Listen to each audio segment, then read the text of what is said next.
Pulsars, stellar remnants born from cataclysmic supernovae, are among the universe's most strangest entities. These celestial clocks, spinning with extraordinary precision, defy our understanding of time and matter. Discovered through an unassuming flicker of radio waves, their rhythmic pulses hold the key to unlocking the secrets of collapsed stars and the extreme physics governing our universe. What forces shape these otherworldly lighthouses? Why do their signals endure across cosmic distances? The journey of a pulsar begins with a spectacular death, the supernova explosion of a massive star. As its core collapses under gravity's relentless grasp, the matter compresses to a density so staggering that a teaspoon of this star stuff would weigh billions of tons. This transformation births a neutron star, a celestial body barely 20 kilometers wide, yet packed with the mass of the sun. Its magnetic field, unimaginably strong, accelerates particles to near-light speeds, emitting beams of electromagnetic radiation that sweep through space like cosmic searchlights. Astronomers stumbled upon pulsars in the 1960s, mistaking their regular signals for alien transmissions before uncovering their true nature. These celestial timekeepers pulse in millisecond intervals, their precision rivaling the most advanced human-made clocks. They reveal the physics of matter at nuclear densities, unlocking puzzles about gravitational waves and even offering a glimpse into the fabric of space-time. What else might pulsars illuminate? Could their steady beacons act as lighthouses for interstellar travelers or windows into unseen realms of the cosmos? The universe's most extraordinary relics, pulsars remain a source of awe and intrigue, a testament to the endless capacity of the stars to surprise and enlighten us. The essence of stars.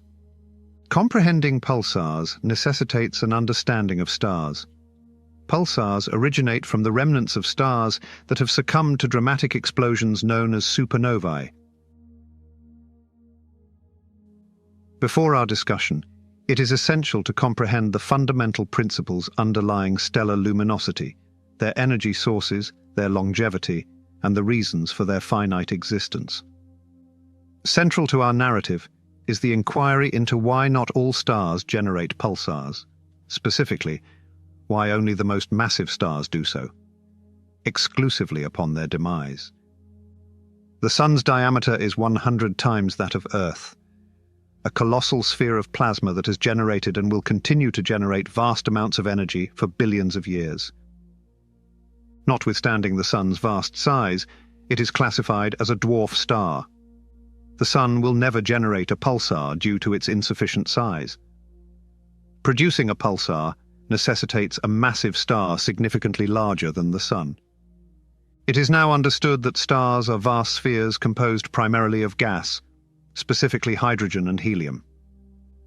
Gravity maintains the gaseous composition of a star in a spherical form and perpetually endeavors to compress it into an increasingly diminutive volume. This compacts the substance at the core of the star. The immense heat and pressure cause the atoms of lighter elements to fuse, forming heavier elements and releasing energy. The emission of that energy prevents the star from entirely collapsing. The star will remain expanded against gravitational forces if it possesses adequate fuel. However, when the fuel is depleted, as it inevitably will be, the star will implode and cease to exist. This represents the definitive destiny of all stars. Consequently, although stars may seem everlasting, this is simply an illusion. They are brought into existence, they exist, and they perish. What is the basis for our knowledge? Consider the Sun, for instance. Humanity will not exist to observe the Sun's demise. The daytime sky presents a transient image of a middle-aged star. Throughout human history, the Sun has undergone minimal change. We perceive it as youthful. However, alternative methods exist for uncovering the Sun's historical and prospective trajectories. Observing space reveals that stars are analogous to other suns, allowing us to deduce the Sun's formation and probable demise from studying stars in various stages of their life cycles.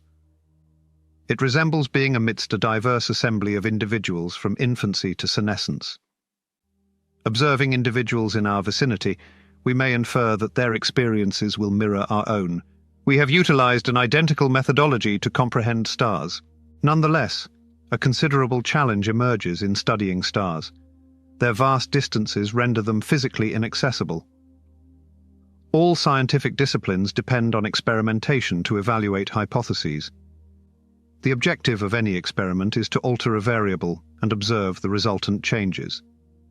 Astrophysicists cannot accomplish this. The stars are excessively distant and immense in size and energy for us to influence. The solution is to allow nature to conduct her own experiments, which appear to be boundless, and to identify patterns in the gathered outcomes. Astronomical observation relies on and often dictates the advancement of new instruments. Recent discoveries have relied on and propelled the advancement of larger, more sophisticated telescopes and the sensitivity and variety of instruments that harness the light collected from distant stars. The most significant advancement in astronomical instrumentation after the telescope's invention occurred in the early 1800s with the emergence of spectroscopy. Spectroscopy depends on the phenomenon of dispersion, which separates light into its constituent colors. A rainbow exemplifies natural dispersion. Newton examined dispersion 150 years before the advent of spectroscopy. In his renowned experiment, Newton permitted sunlight to traverse a small aperture in a window shutter and through a glass prism. He observed a stunning spectrum of colors radiating with the brilliance of the original sunlight. Nevertheless, Newton advanced the experiment further. He permitted the colored light to traverse a second prism, thereby recreating white light. White light is not a singular entity, but a composite of all the rainbow colors. Newton overlooked a sequence of dark lines in the spectrum, resembling meticulously excised thin light segments. While British physicist William Hyde Wollaston observed them in 1802, the eminent German optician Joseph von Fraunhofer conducted the first comprehensive analysis of the lines. Fraunhofer employed his advanced instruments to chart numerous dark lines, now eponymously known as Fraunhofer lines, and utilized the method for observations of the moon and planets. He observed that the configuration of lines in planetary spectra was predictably identical to that of the sun's, which they mirrored.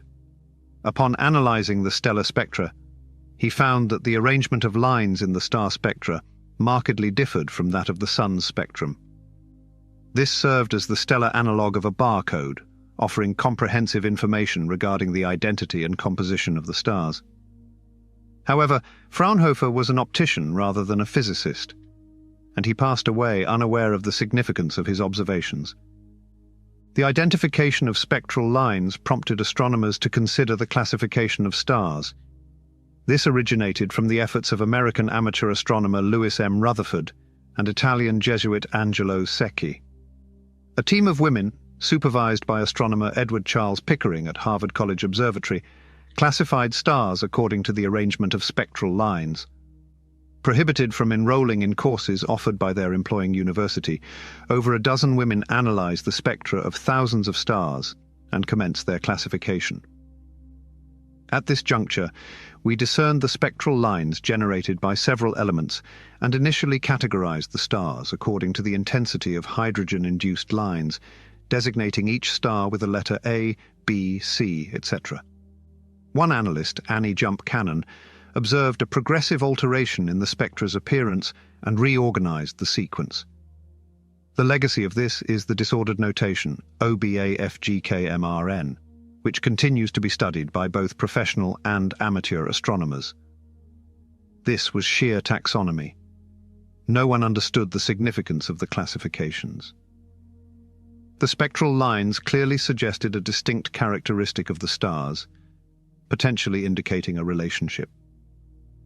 A physical explanation was necessary to comprehend that relationship. The solution arose from the efforts of several scientists, ultimately integrating two previously disparate fields, astronomy and nuclear physics. We posited that the chemical composition of various substances, as demonstrated by Fraunhofer's lines, would similarly pertain to the stars. This is accurate to some degree. However, the concept became increasingly inadequate as star surveys increased. In the early 1900s, two astronomers independently established a vital connection that facilitated a genuine comprehension of stellar evolution. Henry Norris Russell, affiliated with Princeton, and Einar Hertzsprung, a Danish chemical engineer turned astronomer, examined the stars' spectra within two prominent clusters, known as the Hyades and Pleiades, observable to the unaided eye in the early evening skies of December. These extensive aggregations of stars are physically linked to space and exist at an equivalent distance from Earth. The observed luminosity of a star in the nocturnal sky is contingent upon its inherent brightness and distance from the observer. The equal distance indicates that any variations in the observed characteristics of the stars within the Pleiades or Hyades star clusters, such as their apparent brightness, must stem from the star's intrinsic properties. Astronomers knew how to ascertain the distances to stars using a parallax method. This phenomenon is recognizable to anyone who has observed the relative motion of nearby and distant objects from a moving vehicle. Nearby objects appear to move significantly more against the distant backdrop. The same phenomenon can be observed among the stars. As Earth traverses its orbit, the proximate stars shift against the more remote stellar background. Meticulous measurement of this relative positional change enables astronomers to ascertain the distances to nearby stars.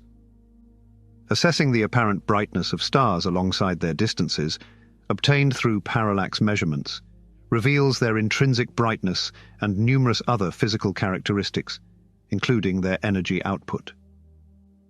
The Pleiades and Hyades clusters comprise stars at comparable distances, facilitating direct comparison of their energy output or intrinsic luminosity.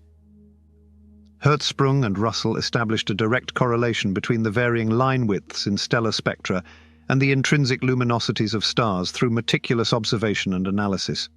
Physically associated stars in space suggest they originated from the same primordial material, indicating a shared composition.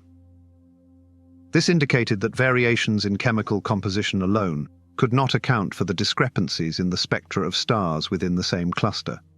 Astronomers had, by this point, ascertained the temperatures of stars by analyzing their colors. Akin to a metal in a furnace emitting various hues as it heats, the colors of stars signify their surface temperature. The luminosity of a star is not solely determined by its temperature. Cool stars can surpass hotter stars in brightness merely by their larger size. For stars exhibiting varying brightness yet identical temperature, luminosity must be contingent upon physical size.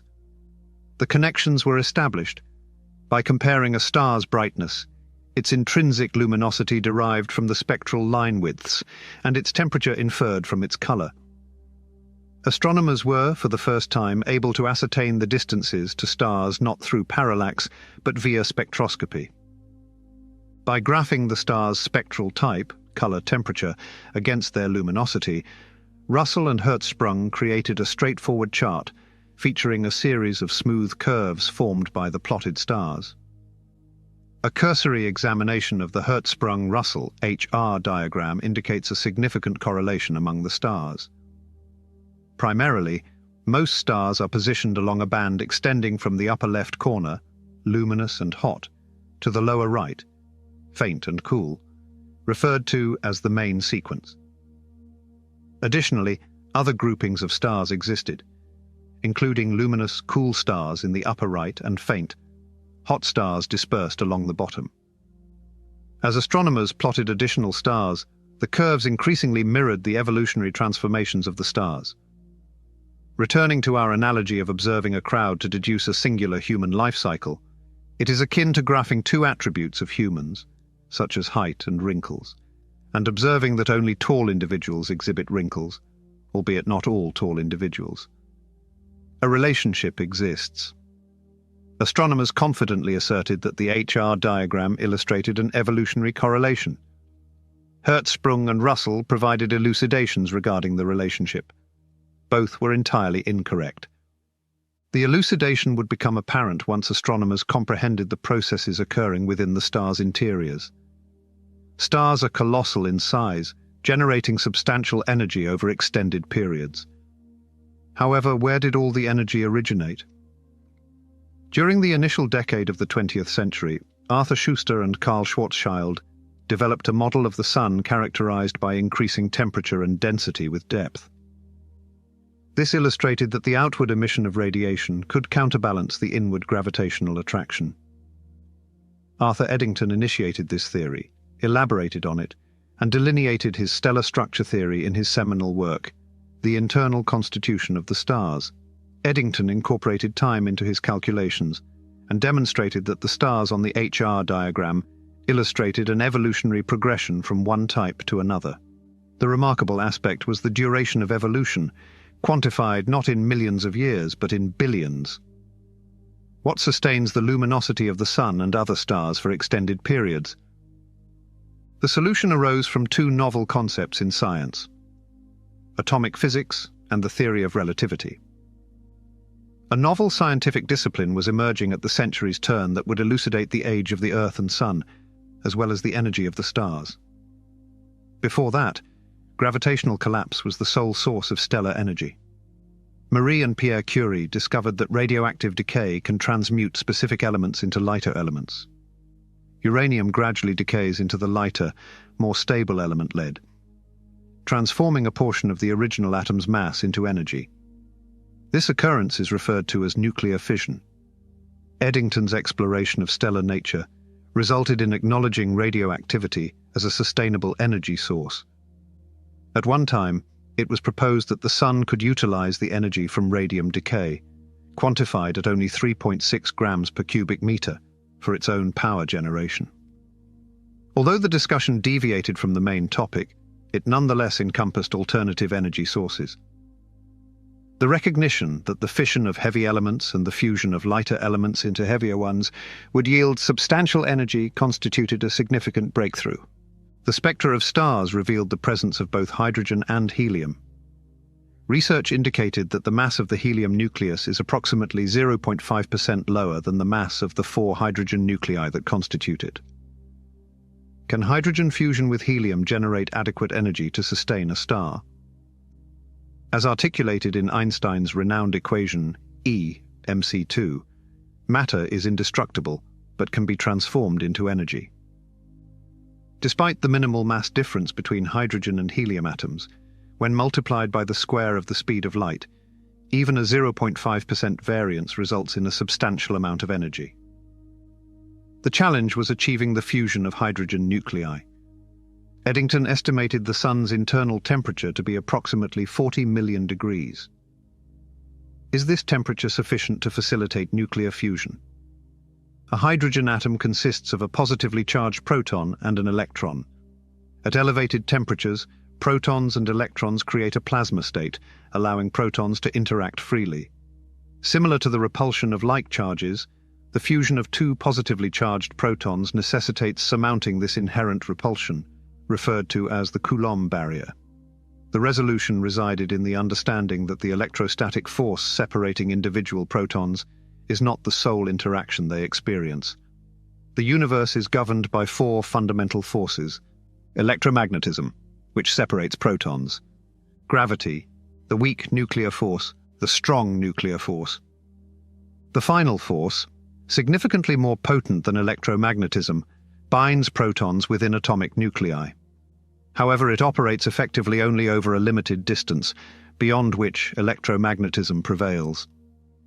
In 1929, the Russian-born American physicist George Gamow elucidated the method to position protons sufficiently close for the strong nuclear force to prevail.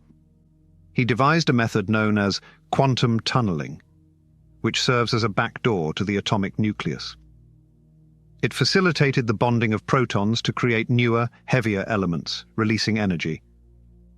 This form of fusion does not occur at ambient temperature. When seated on a chair, the electrons in your atoms repel those in the chair, inhibiting any fusion or descent through it.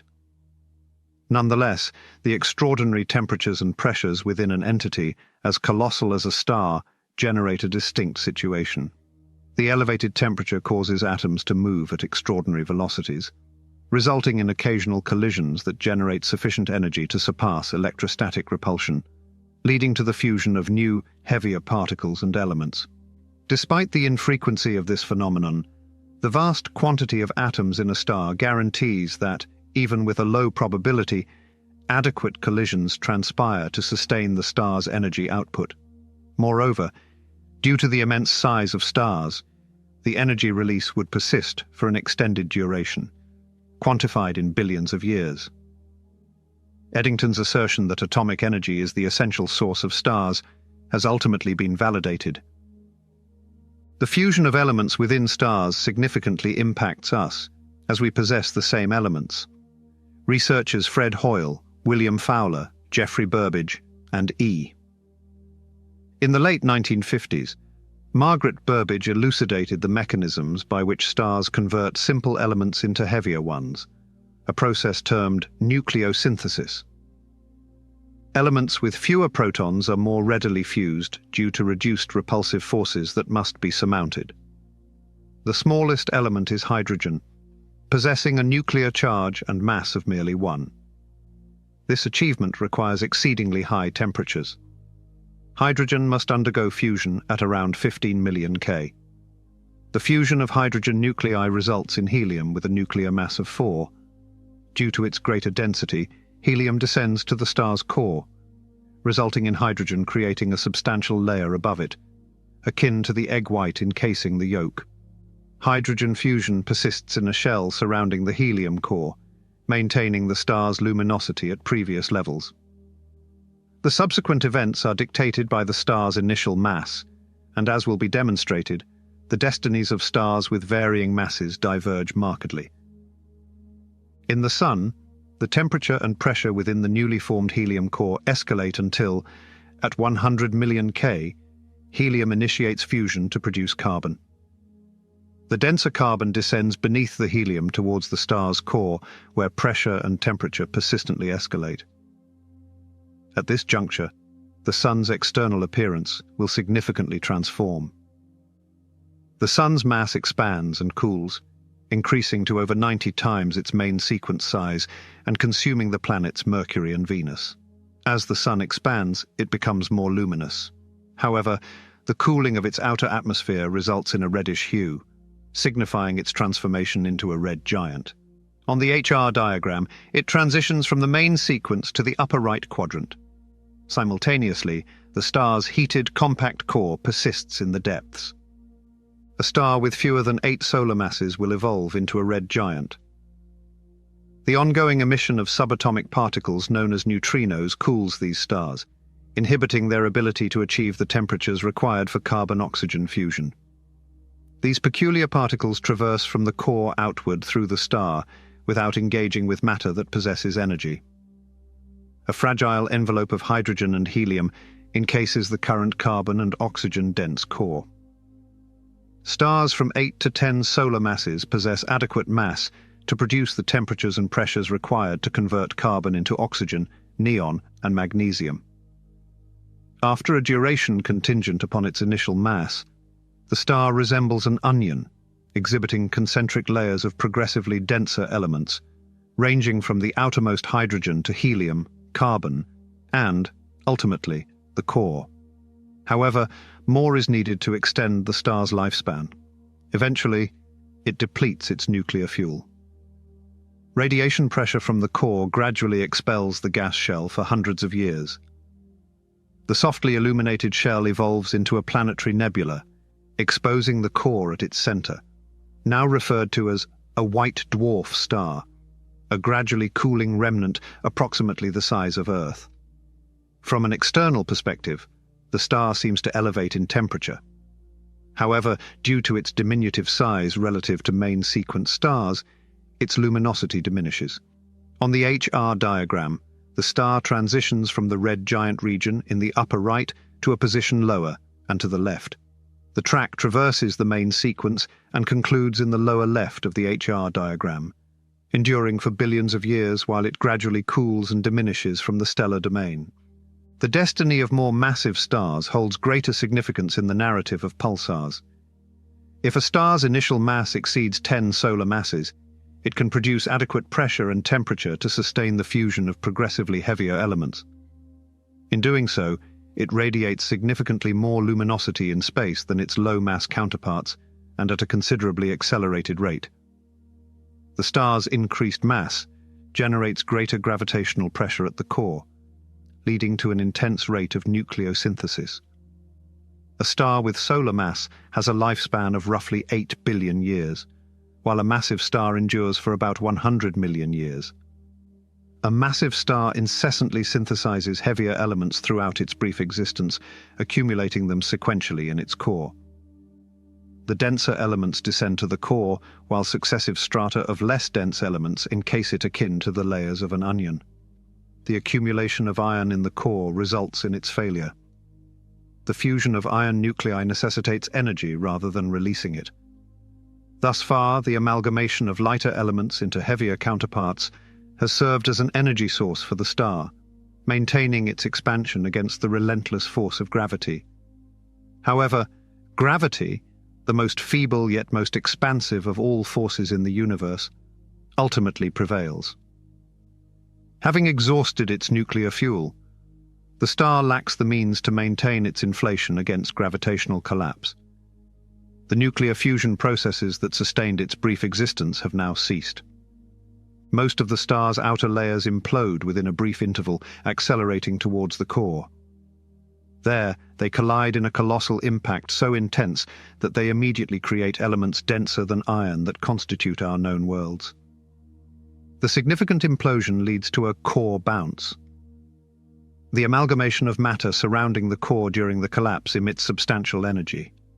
The star detonates spectacularly, dispersing the newly synthesized elements in all directions.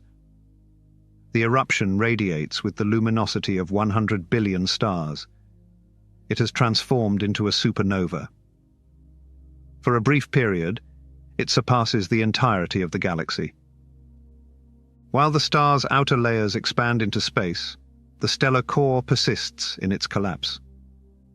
Without radiation pressure, gravity predominates and compresses the core to extraordinary densities. A peculiar object emerges from a massive star's demise. It emits a brilliant glow and rotates at an extraordinary velocity, possessing such density that it distorts space-time and emits intense beams of radio waves into space. In January 1932, the husband and wife duo, Frédéric and Irène Joliot-Curie, published a paper in the Comptes Rendus Journal of the French Academy of Sciences, read by the young British researcher James Chadwick. In that paper, they detailed the bombardment of a fragment of the grey, toxic metal beryllium with alpha particles emitted from a sample of the radioactive element polonium. The experiment yielded a highly energetic but intangible form of radiation. While they could not directly detect the radiation, they could identify protons ejected from various materials positioned in the radiation's trajectory. They were perplexed that this novel type of radiation penetrated nearly all substances more effortlessly than any previously observed form. Previous experiments conducted by Walter Bothe and his student Herbert Becker in Germany demonstrated that the radiation could penetrate 200 millimeters of lead. This is remarkable, considering that less than 1 millimeter of lead is necessary to obstruct the most powerful energy known then, gamma rays. This novel radiation was so intense that its nuclear origin was difficult to contest. Both teams presumed that the unidentified radiation was a more energetic variant of gamma rays. If it could displace electrons from metals, why could it not also dislodge protons from the nuclei of other substances? However, this constituted merely a portion of the narrative. Chadwick was aware of the remainder. He was cognizant of their findings, yet he had not recognized them. Motivated by urgency, he replicated and expanded the experiments and confirmed the existence of the atom's third component, the neutron, within 3 weeks of rigorous investigation. The discovery was poised to yield significant ramifications for occurrences in the cosmos and on Earth. James Chadwick was born in Manchester, England, on October 20, 1891. After graduating from the Honours School of Physics in 1911, he dedicated 2 years to working under the New Zealander Ernest Rutherford at the Physical Laboratory of Manchester University. Due to financial difficulties, Chadwick relocated to Berlin to pursue studies at the Physikalisch-Technische Reichsanstalt in Charlottenburg under Professor Hans Geiger, renowned for the Geiger counter. In the subsequent year, conflict erupted. Thomas Cook, the travel company, informed British citizens that they faced no imminent threat and thus had no necessity to evacuate Germany. However, Chadwick was soon apprehended as a civilian prisoner of war in the abandoned stables of a racetrack at Zivilgefangenenlager, Ruhleben, where he remained for the subsequent 4 years. They prohibited him from conducting experiments, but permitted him to read and engage in discussions with other physicists. Chadwick undertook minimal research despite the oppressive circumstances, utilizing a widely marketed toothpaste by Berlin Auer during that period. The toothpaste contained thorium to enhance tooth brightness. Utilized toothpaste containing thorium. Possess radiant, luminous teeth. An extraordinary brilliance. Upon the war's conclusion, Chadwick returned to Manchester, where he collaborated again with Rutherford on the transmutation of elements, converting one element into another. For centuries, alchemists endeavored to achieve this feat, but were completely unsuccessful. Eddington proposed that stars could achieve what alchemists could not. Now, Rutherford sought to understand the mechanism. After the 19th century, Rutherford conducted experiments that demonstrated the presence of the atom's nucleus. He illustrated that although most particles traversed the gold foil directly, some were deflected back. Rutherford famously stated it was as if you fired a 15-inch naval shell at a piece of tissue paper, and the shell returned to strike you. This experiment led Rutherford to conclude that the atom predominantly comprised a ghostly cloud of electrons encircling a small, dense, impenetrable nucleus. What about the nucleus? What materials comprised it? At that time, 2 particles were recognized: the negatively charged electron and the positively charged proton, with protons being the more massive. The issue was that the masses of various elements did not correspond. A hydrogen nucleus possesses a charge of +1 and a mass equivalent to a proton. Conversely, a helium nucleus possessed a +2 charge and was 4 times more massive than a hydrogen nucleus. 4 protons in the nucleus, +4, and 2 electrons were required to balance the electrical charge, resulting in this mass. Although electrons possess mass, scientists considered them sufficiently light relative to protons, and their contribution to overall mass was negligible for the problems addressed. Nonetheless, this model exhibited an additional issue. In 1925, Dutch scientists George Uhlenbeck and Samuel Goudsmit discovered a fundamental property of nuclei, protons, and electrons known as spin, whereby each particle possesses a spin of either +1 to 2 or 1 to 2, with no intermediate values. The sum of the particle spins of an odd number of particles will yield a half-integer result, such as 1 1 to 2 or 3 1 to 2. Upon measuring the total spin of a nitrogen nucleus, we found it to be a whole number despite comprising 21 particles, 14 protons and 7 electrons, which neutralized the positive charge of the 7 protons by Rutherford's theory.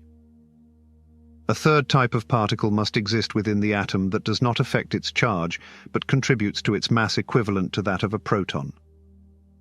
Rutherford hypothesized that this substantial neutral particle must amalgamate the massive proton and the lightweight electron, allowing nuclei to possess the observed masses.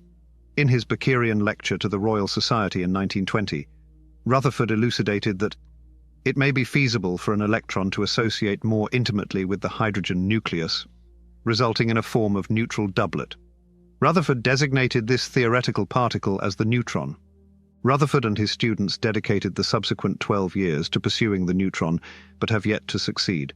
In 1964, Chadwick remarked that certain attempts were so desperate, so far-fetched, as to belong to the days of alchemy.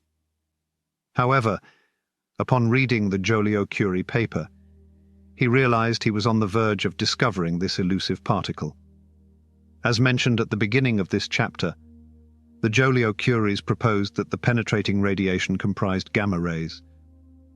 Chadwick dismissed this explanation. noting that gamma rays lacked sufficient energy to generate the observed outcomes, as they could not dislodge protons from the various materials tested at the recorded velocities. By the time the Joliot-Curies reconsidered their position 3 weeks post-publication of their results, Chadwick had already triumphed. Chadwick allocated limited time to establish a replica of the Joliot-Curie experiment. Chadwick persisted late into the night, disregarding Rutherford's mandate prohibiting laboratory work after 6 p.m., as he was reluctant to squander time or jeopardize his sensitive experimental apparatus due to potential disruptions from other researchers. Chadwick utilized polonium as a source of alpha particles. He positioned a beryllium sample before it, from which enigmatic penetrating rays radiated. He positioned targets of diverse types along the trajectory of these rays: hydrogen, helium, lithium, beryllium, carbon, air, and argon. Chadwick subsequently positioned a detector before the samples to identify any emitted particles. The unidentified radiation displaced protons from the samples, which he subsequently detected.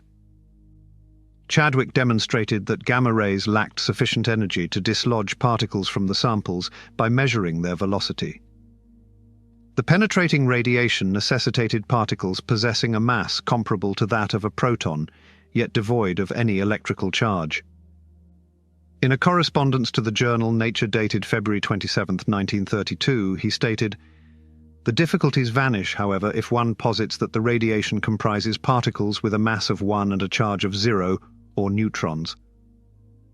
Fatigued, yet invigorated, Chadwick proclaimed his discovery at a casual assembly of physicists called the Kapitsa Club. The attendees responded with enthusiasm and recognized the significance of the discovery.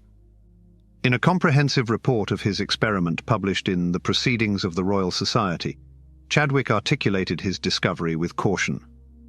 "It is evident that we must either abandon the application of the conservation of energy and momentum in these collisions, or adopt an alternative hypothesis regarding the nature of the radiation. The law of energy conservation, that energy cannot be created or destroyed, is widely accepted." In 1932, there remained a debate regarding the applicability of the same conservation laws in the quantum realm as in the macroscopic realm.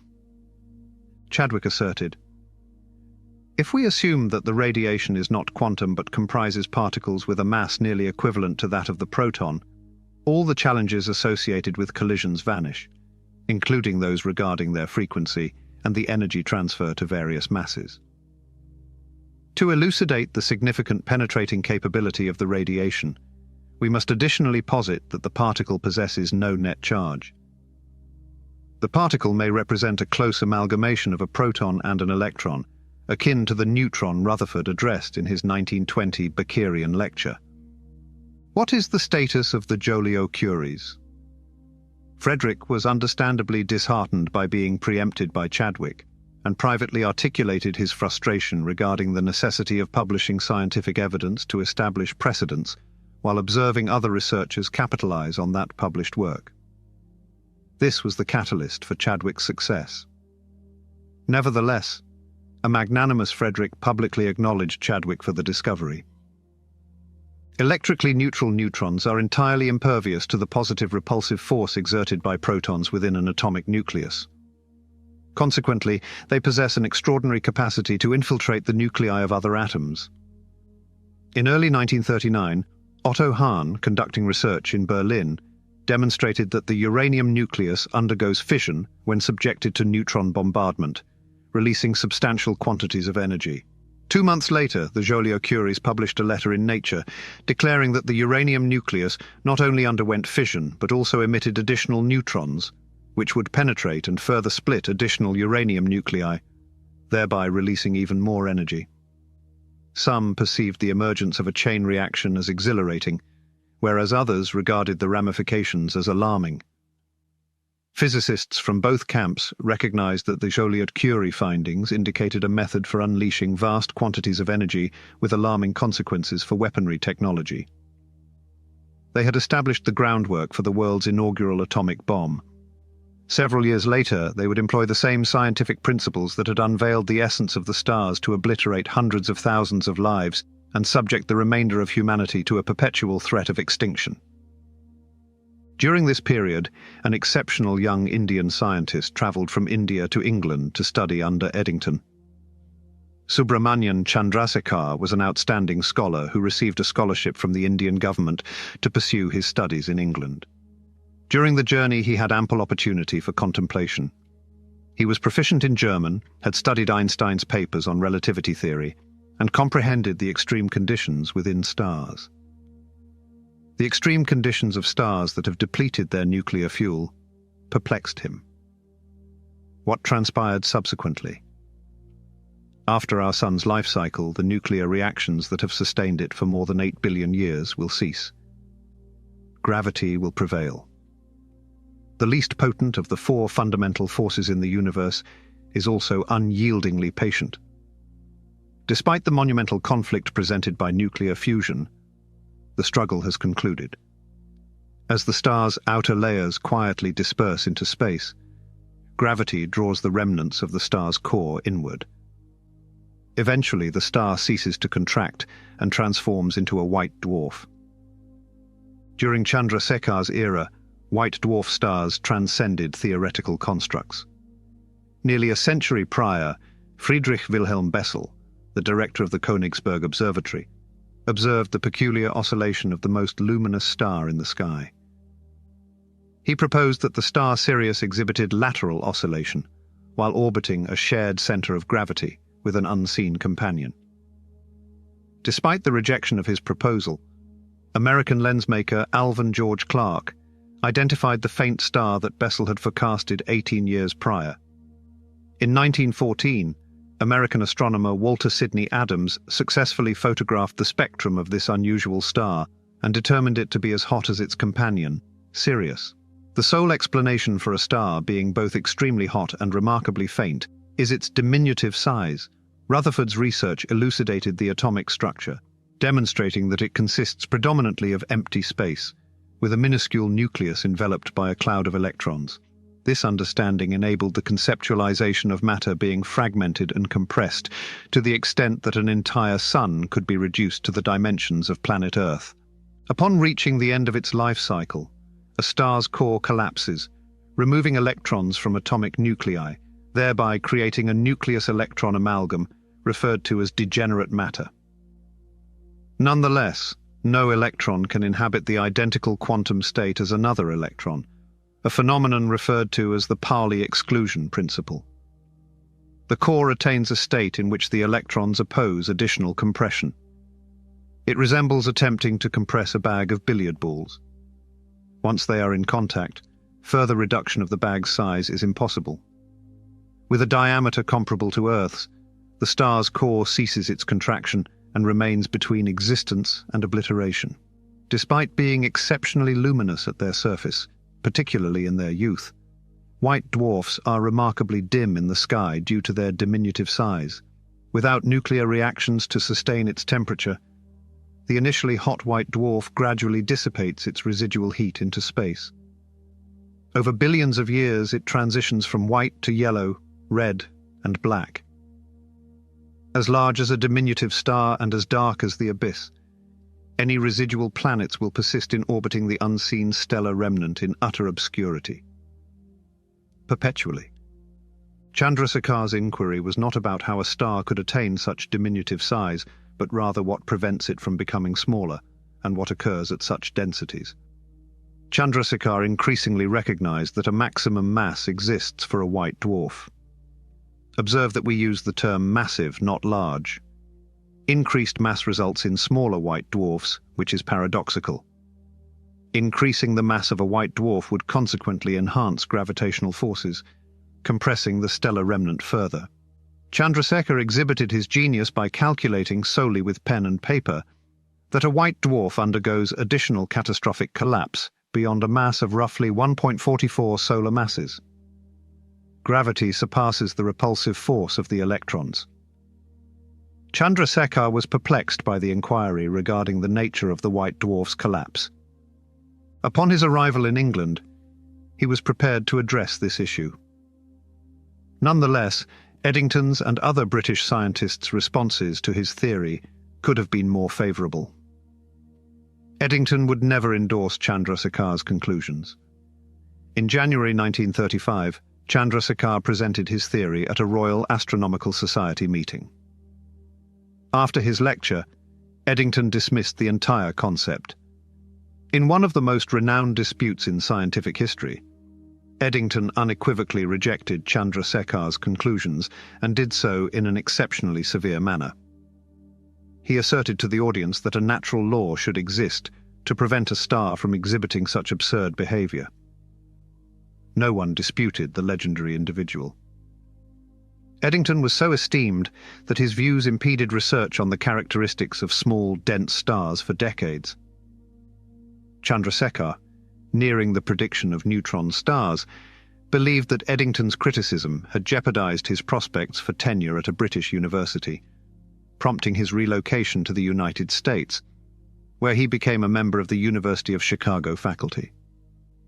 He remained there for the subsequent 58 years of his scientific career, establishing himself as one of the preeminent astronomers of the 20th century. The conjecture regarding stellar collapse continued beyond that point. In the same year, the young physicist Lev Davidovich Landau returned to his native Russia to assume two positions: head of the theory division at the Ukrainian Technical Institute in Kharkiv and chair of theoretical physics at the Kharkiv Institute of Mechanical Engineering. Landau was a mathematical prodigy, finishing his secondary education at 13.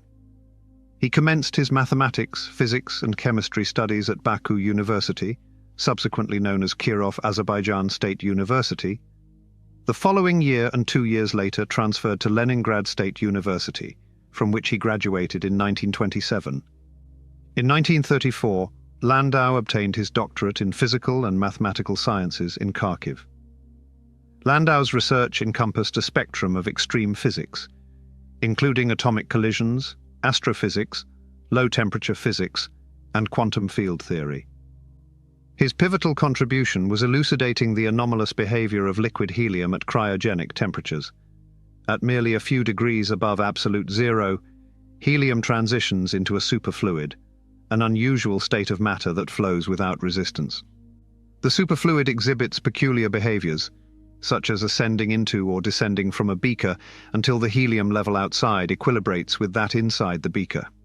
Landau formulated a theory to elucidate the superfluidity of helium, for which he was awarded the Nobel Prize in Physics in 1962. In subsequent years, Landau was incarcerated by the Stalinist regime for alleged espionage on behalf of Germany. Prison conditions were so severe that, after 1 year, he questioned his survival beyond an additional 6 months. Russian and international scholars, including prominent figures such as Peter Kapitsa and Niels Bohr, petitioned Stalin for the release of Landau. Kapitsa explicitly threatened to cease all research in protest of the imprisonment. Landau was liberated from incarceration in 1939 and appointed as a research fellow at the Institute of Physical Problems. Before Chadwick revealed the neutron, Landau developed his hypothesis regarding a star that had collapsed to an extraordinary density due to its gravitational force. Before and independently of Chandrasekhar, Landau demonstrated that an upper mass limit exists for a white dwarf, approximately 1.5 solar masses. Oblivious to the contributions of Chadwick or Chandrasekhar, Landau envisioned a star that attained the density of an atomic nucleus, subsequently designating it as a nucleus star. Landau analyzed its properties, determined the existence of a maximum mass, and subsequently concluded that it could not exist, as the concept of such a collapse contradicted the existence of stars with solar masses. Although Landau's nucleus stars were not neutron stars as understood today, he was the first to forecast the existence of such dense stars, and, unexpectedly, his prediction has remained largely unrecognized in the subsequent decades. Two American astronomers, Fritz Zwicky and Walter Baade, proposed the initial widely recognized prediction of ultra-dense stars. Baade was a pivotal observational astronomer of the 20th century. Born in Germany, he was employed at Hamburg Observatory from 1919 to 1931, after which he relocated to the United States to work at Mount Wilson Observatory. In 1917, Mount Wilson housed the world's largest astronomical instrument, the 2.5-meter Hooker telescope. Los Angeles and the San Gabriel Valley experienced partial blackouts during the war years. While most Mount Wilson observers were engaged in weapons development, Bayard, classified as an enemy alien, remained confined to Los Angeles. Beginning in April 1942, all enemy aliens were subjected to a military curfew from 8 p.m. to 6 a.m. However, the director of the observatory, Walter Adams, petitioned the government and secured special authorization for Bayard to remain outside after dark, contingent upon the justification of professional obligations. He was one of the world's most skilled observers, nearly solitary at the largest telescope under obscured skies. Bayard utilized the time effectively and made his most significant contribution. He directed the 2.5-meter Hooker telescope toward the Andromeda Galaxy, M31, along with its companion galaxies, M32 and NGC 205. Bayard successfully resolved red giant stars using newly obtained photographic plates sensitive to the red spectrum. Nonetheless, when Bayard examined the developed plates, the red and blue supergiant stars, abundant in the Milky Way spiral arms, were notably absent. The most luminous stars were yellow giants.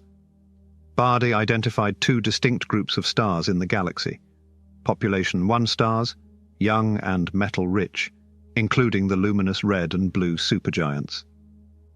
They predominantly reside in the spiral arms of the galaxy. Population 2 stars are predominantly located near the galactic core or within the halo, and constitute the majority of stars in elliptical galaxies. Population 2 stars are ancient and have been demonstrated to be metal-poor, constituting the initial generation of stars within a galaxy. Bayard's discovery had significant implications and established a foundation for future research in galaxy and stellar evolution. Zwicky was an exceptional scientist who significantly contributed to astronomy and other fields. Zwicky, born in Bulgaria to Swiss parents, spent most of his professional life in the United States. Upon obtaining a PhD in physics in 1922 from the Swiss Federal Institute of Technology in Zurich, he relocated to the United States, where he was a faculty member at the California Institute of Technology in Pasadena from 1925 to 1972. Zwicky's contributions included predicting the mapping of dark matter in the universe through gravitational lensing and developing some of the earliest jet engines. Only a handful of scientists possess intellects decades ahead of their time. Fritz Zwicky was undoubtedly a notable exemplar of this phenomenon. Zwicky was a boisterous individual with a pronounced accent, even after nearly 50 years of residing in the United States. He was ostentatious and egotistical and held a disparaging view of numerous colleagues. One of his preferred insults was to label individuals he disapproved of as spherical bastards. As he elucidated, they were contemptible regardless of the perspective from which they were viewed. Zwicky was primarily an observational astronomer. Despite engaging in significant theoretical work, he is most renowned for his observational contributions. For instance, he was among the first to demonstrate that the perceived concentrations of galaxies, initially noted by Herschel, were indeed genuine clusters. He identified numerous galaxy clusters utilizing the 48-inch Schmidt telescope at Mount Palomar Observatory.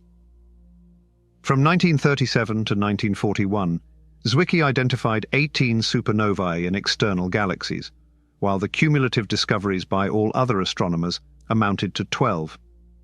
In 1934, Zwicky and Bayard collaborated on a pivotal prediction in the annals of astronomy. They observed numerous significant occurrences in physics: the advancement of quantum theory, the identification of the neutron, the expanding understanding of stellar evolution. A significant unresolved enigma at that time was the nature of cosmic rays, charged particles that reach Earth from outer space. The origin of cosmic rays remains unclear. They proposed an alternative, dismissing the prevailing theories of the time. The energy and erratic distribution of cosmic rays suggested a more intermittent source. What if cosmic rays originated from supernovae, the final stages of massive stars experiencing gravitational collapse? The intensity of cosmic rays can be elucidated by matter collapsing into increasingly dense states, releasing energy. The colossal explosion generated sufficient energy to produce the observed cosmic rays. Baade and Zwicky advanced even further. A byproduct of such a supernova would be the formation of an unusual new type of star. We assert, with all due caution, that a supernova signifies the transformation of a typical star into a neutron star, predominantly composed of neutrons. A star of this nature may have a diminutive radius and an exceedingly high density. Due to the ability of neutrons to be densely packed compared to conventional nuclei and electrons, the gravitational packing energy in a cold neutron star can become significantly large and, under specific conditions, may greatly surpass typical nuclear packing fractions. A neutron star thus exemplifies the most stable configuration of matter. The very small radius measured several tens of kilometers, 100 times smaller than that of a white dwarf. Chadwick's 1932 discovery of the neutron inevitably led to the conclusion that the nuclear forces operating in stars, advocated by Eddington, were merely the inception. From the demise of massive stars emerged a new incarnation. The neutron, liberated from the electrical repulsion of electrons and protons that prevented collapse in white dwarfs, enabled dense stellar cores to collapse further under gravitational influence. In 1939, The Architecture of Neutron Stars was published in the journal Physical Review. J. Robert Oppenheimer, an American, and his student George M. Volkoff were the authors. The former was appointed as the leader of the Manhattan Project, which developed the world's first atomic bomb utilizing the penetrating properties of neutrons. Despite the fascination with neutron stars, the challenge persisted regarding their observation. Identifying a white dwarf was challenging, yet neutron stars are several hundred times smaller and significantly dimmer. Identifying the inaugural white dwarf had stretched optical technology to its limits. No one could conceive a method for detecting an object as elusive as a neutron star. Consequently, the neutron star was fated to remain a theoretical anomaly for over 3 decades. However, as frequently occurs in science, their discovery was not rooted in theoretical development, but rather in the unforeseen progress of technology, which unveiled new perspectives of the universe. The nocturnal sky serves as a portal to the universe. Daylight is diffused by air molecules obstructing our visibility.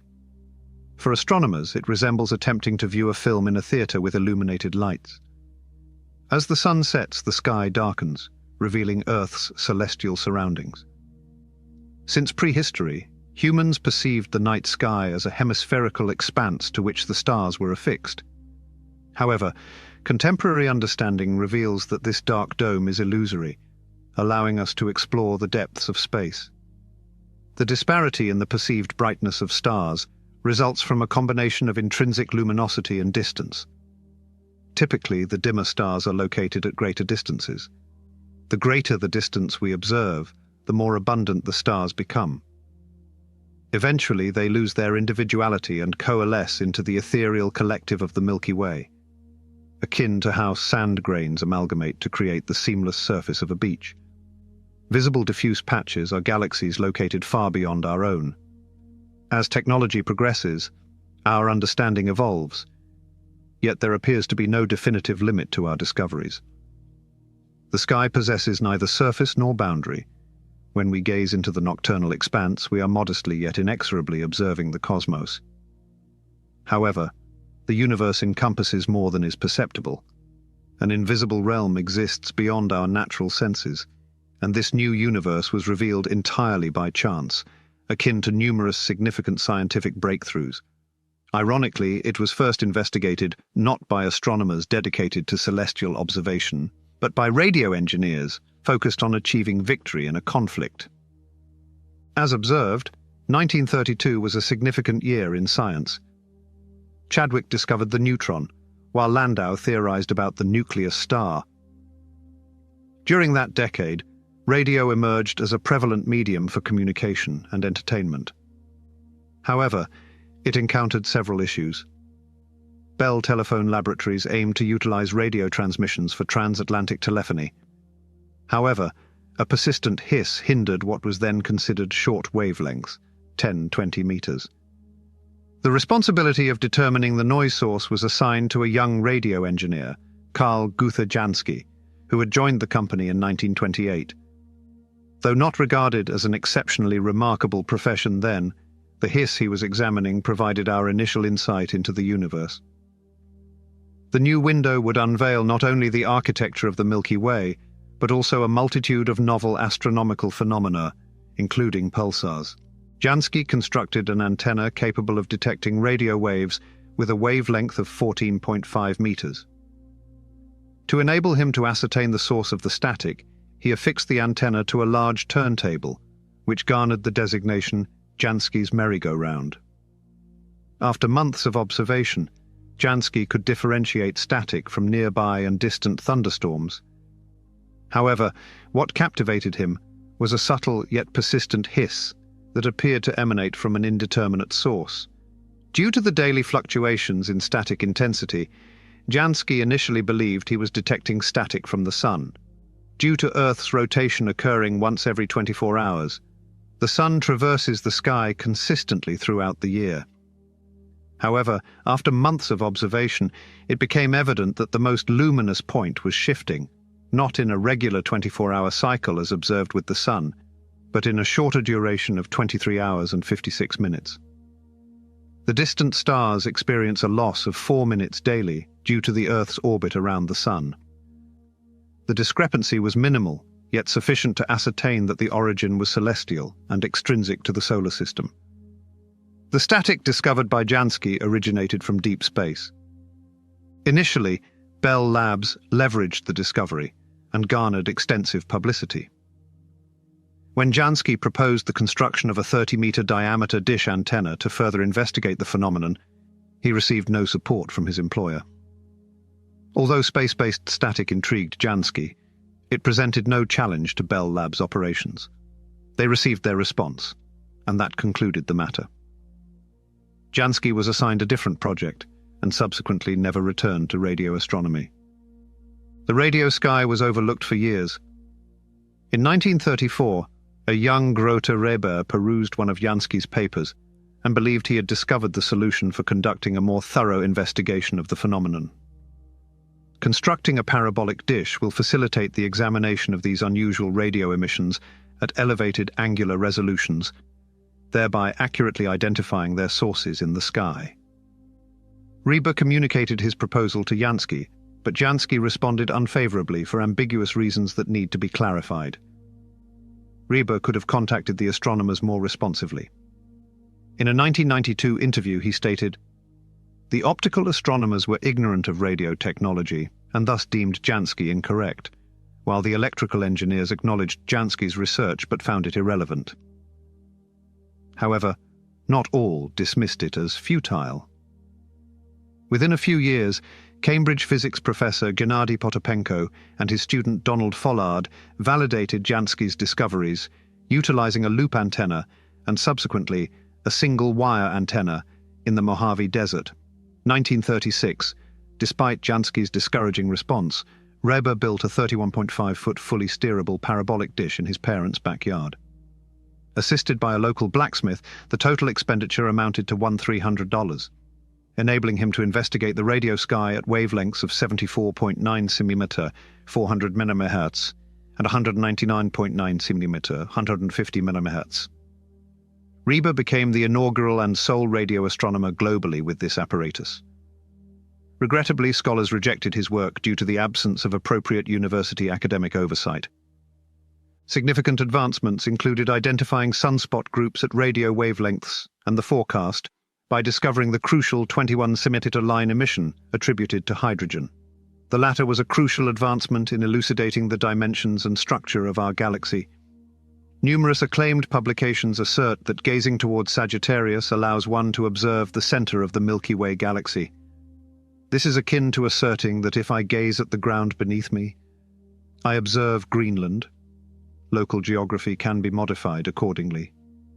Vast clouds of interstellar gas and dust separate us from the remainder of the galaxy, making the endeavor to map our surroundings akin to navigating through a dense fog at night while wearing sunglasses. In the mid-1940s, the eminent Dutch astronomer Jan Oort contemplated the feasibility of investigating interstellar hydrogen, which comprises most of the galaxy's composition, at radio wavelengths. He assigned his student Hendrik van der Hulst to explore the feasibility, and in 1945, van der Hulst provided the solution. At a wavelength of 21 cm, hydrogen emits a distinct spectral line. Should a radio receiver be constructed to detect solely this wavelength, hydrogen would become observable, and the obscuring dust and gas of the Milky Way would become transparent. Van der Hulst indeed presented the proposal to Reber. Reber commenced the construction of an antenna for the task, but was subsequently offered a position with the National Bureau of Standards in Washington. He relinquished the undertaking. Harold, Doc, Ewan and Edward Purcell took 6 more years to ultimately discover the 21 cm line. With the obscuration of interstellar gas and dust finally removed, astronomers could delineate the galaxy's structure, unveiling its spiral configuration. For the first time in history, astronomers could examine beyond the limits of the local stellar vicinity and investigate the galaxy. More significant to this narrative was the progressive enhancement of radio technology that facilitated the identification of discrete radio sources, which are compact and distinguishable emitters of radio waves, separate from the ambient radio background. Throughout the Second World War, radio technology experienced significant advancement, and by the war's conclusion, radio engineers in England, Europe, the United States, and Australia were directing their focus and antennas toward the sky. The initial intense radio emissions from the Sun were inadvertently detected by British coastal radar stations during the war, and were mistakenly ascribed to German jamming efforts. James Stanley Hay examined the phenomenon and accurately deduced that the Sun was emitting radio waves. In 1946, he conducted one of the initial meter-wavelength sky surveys, during which he identified a prominent discrete radio source in the constellation Cygnus. However, he could not precisely determine its location for optical identification. The majority of the significant early discoveries occurred in Australia. From Dover Heights, situated on the eastern coast of Sydney, John Bolton, Gordon Stanley, and Bruce Slee employed equipment on the cliffs that overlook the Tasman Sea. Similar to the way the ascending sun sparkles upon the water, each radio object emerging over the ocean's horizon produces a reflected image on the surface, resulting in 2 sources of radio waves that intermittently amplify and diminish one another. This phenomenon can be illustrated by dropping 2 stones into a tranquil pond and observing the 2 sets of waves as they alternately interfere and enhance each other as they propagate across the surface. Radio waves exhibit analogous behavior. By calibrating the radio antenna to capture both wave sets, the engineers could approximately determine the celestial position of the source based on the intensity, rise time, and periodicity of the resultant interference pattern. This method, called interferometry, was set to assume an increasingly significant role in radio astronomy in the forthcoming decades.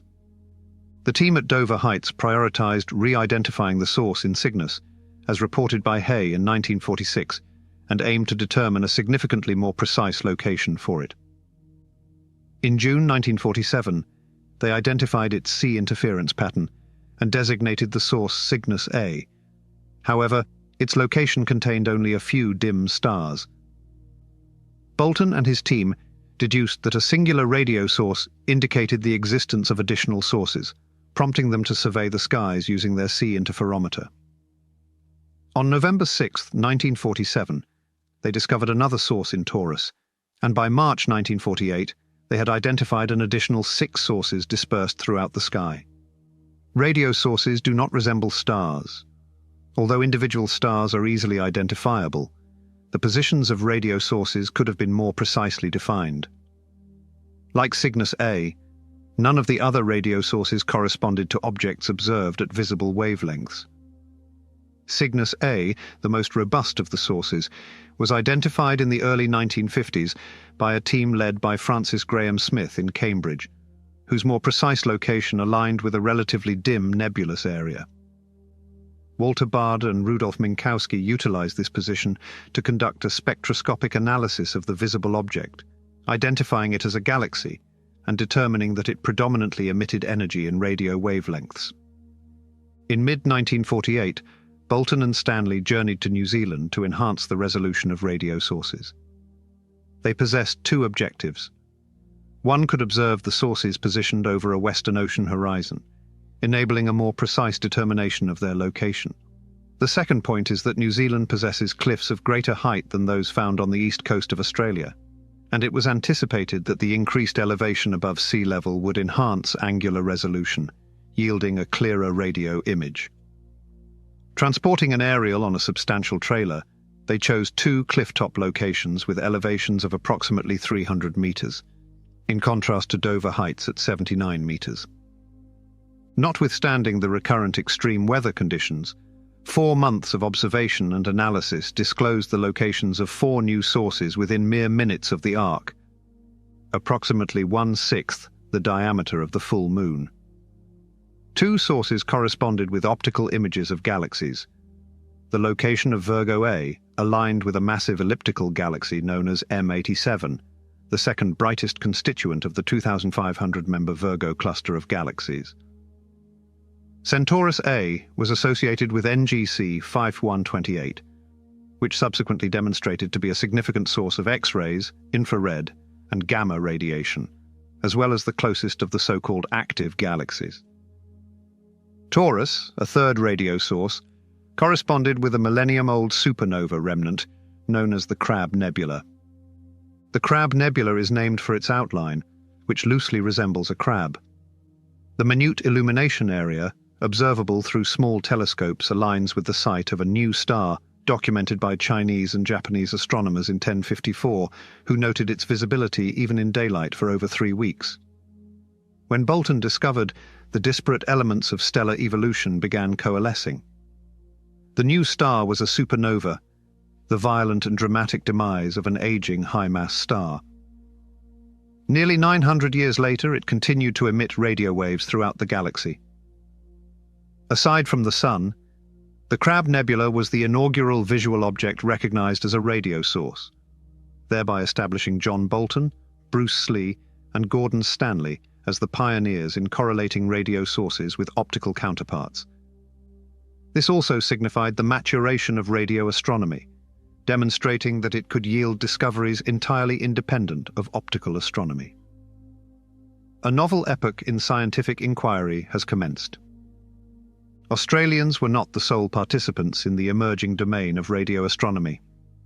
John Ratcliffe, a prominent authority on upper atmospheric physics, returned to Cambridge University in England following the war's conclusion. During the war, Ratcliffe focused on radar research. Upon his return to Cambridge, he enlisted several young radio scientists, including Martin Ryle, Francis Graham Smith, and Anthony Hewish. The men recovered as much British and German radar apparatus as feasible over a year, and subsequently initiated radio observations. Following the observation of sunspot emissions, the team concentrated on specific radio sources. Although the Australians were the pioneers in discovering these sources and conducting preliminary sky surveys, the British team executed the first extensive surveys of the sky in pursuit of new objects. The inaugural Cambridge survey, now comprising 9 published surveys, employed a technique known as phase switching, developed by Ryle.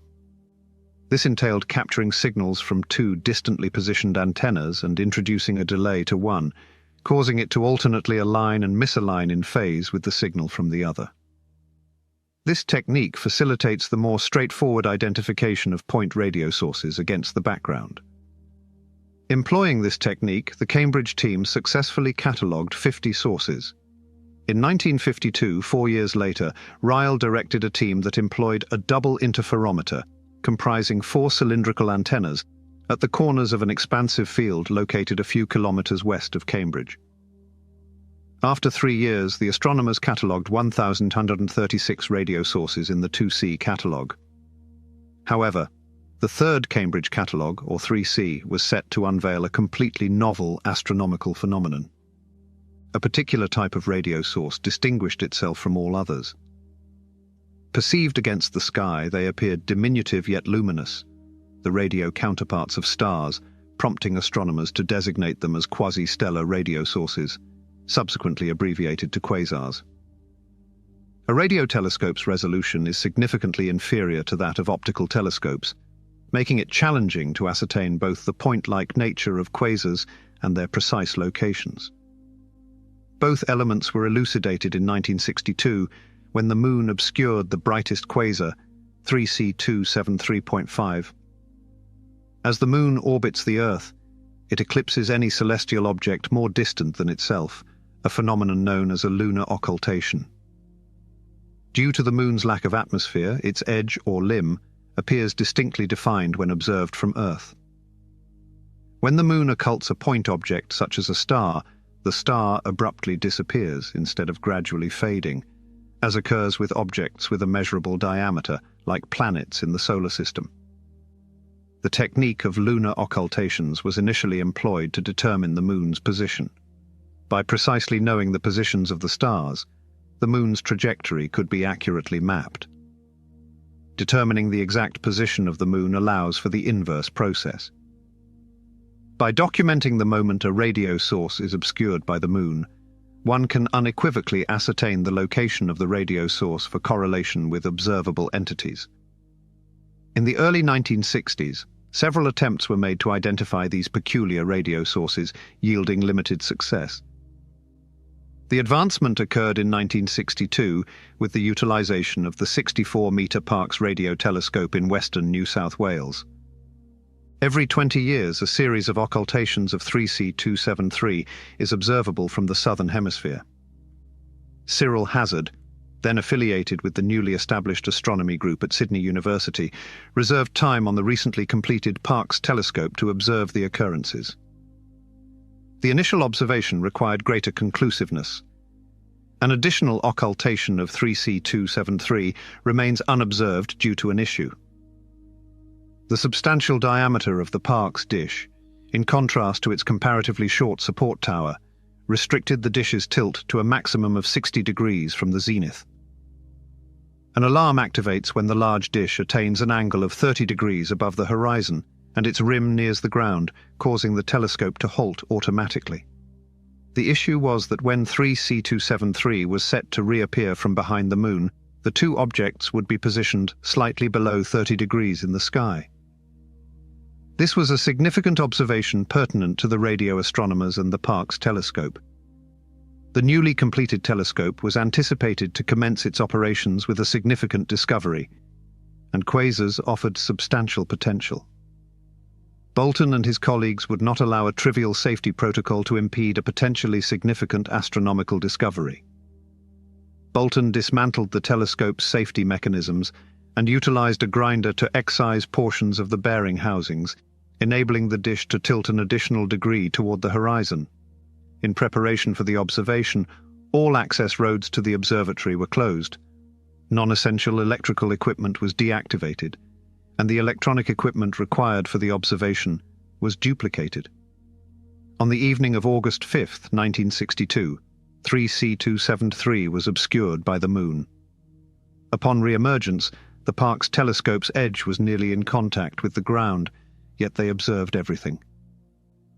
The observations were so significant that Hazard and Bolton returned to Sydney with duplicate copies of the event's records on separate aircraft. Upon analysis of the radio observations, it became evident that 3C273 comprised two distinct points rather than one. A subsequent comparison with photographs of the region captured by the 200-inch Hale telescope revealed that the radio source coincided with an inconspicuous blue star, exhibiting a faint jet extending from it. At this juncture, most astronomers posited that these radio stars were anomalous stars residing within the Milky Way, akin to other stellar bodies. The subsequent step investigated this star that appeared unusual in photographs and exhibited intense radio emissions. As demonstrated, stars are analyzed via their spectra. A Dutch astronomer, Martin Schmidt, employed the 200-inch telescope, the largest in the world at that time, at Palomar Observatory in the United States, to successfully acquire the spectrum of 3C273, thereby enhancing the understanding of quasars. Analyzing the spectral lines was anticipated to provide astronomers with insights into the star's composition, motion, and other characteristics. However, after examining the line's configuration, Schmidt found it incomprehensible. Comparing the line arrangements with those in tables derived from observations of other stars yielded no significant findings. Is it possible that the star harbors previously unidentified elements? What transpired? Schmidt required 4 months to ascertain the solution. However, we must make a brief astronomical diversion to comprehend Schmidt's insight. For decades, it has been established that the configuration of spectral lines in a star or galaxy's spectrum indicates its composition and galaxy velocity. Light exhibits analogous behavior to sound in terms of motion. You may have experienced a vehicle with a siren, such as an ambulance, initially approaching and then receding into the distance. The siren emits a higher pitch as it approaches than when it recedes. This phenomenon, known as the Doppler effect, arises from the relative motion between the sound wave source and the listener's ear. As the ambulance approaches, the sound waves are compressed, producing a higher pitch. Conversely, as it recedes, the sound waves are elongated, resulting in a lower pitch. Like sound, light consists of waves. Thus, when a star approaches us, its spectral lines are displaced towards the shorter wavelength, the blue end of the spectrum, analogous to a higher pitch. When a star recedes from us, its spectral lines shift towards the red end of the spectrum. Astronomers can delineate the position and trajectory of stars within the galaxy.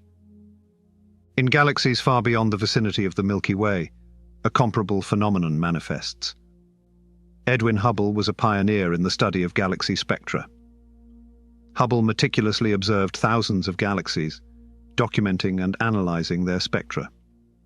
His observations disclosed 2 significant astronomical phenomena.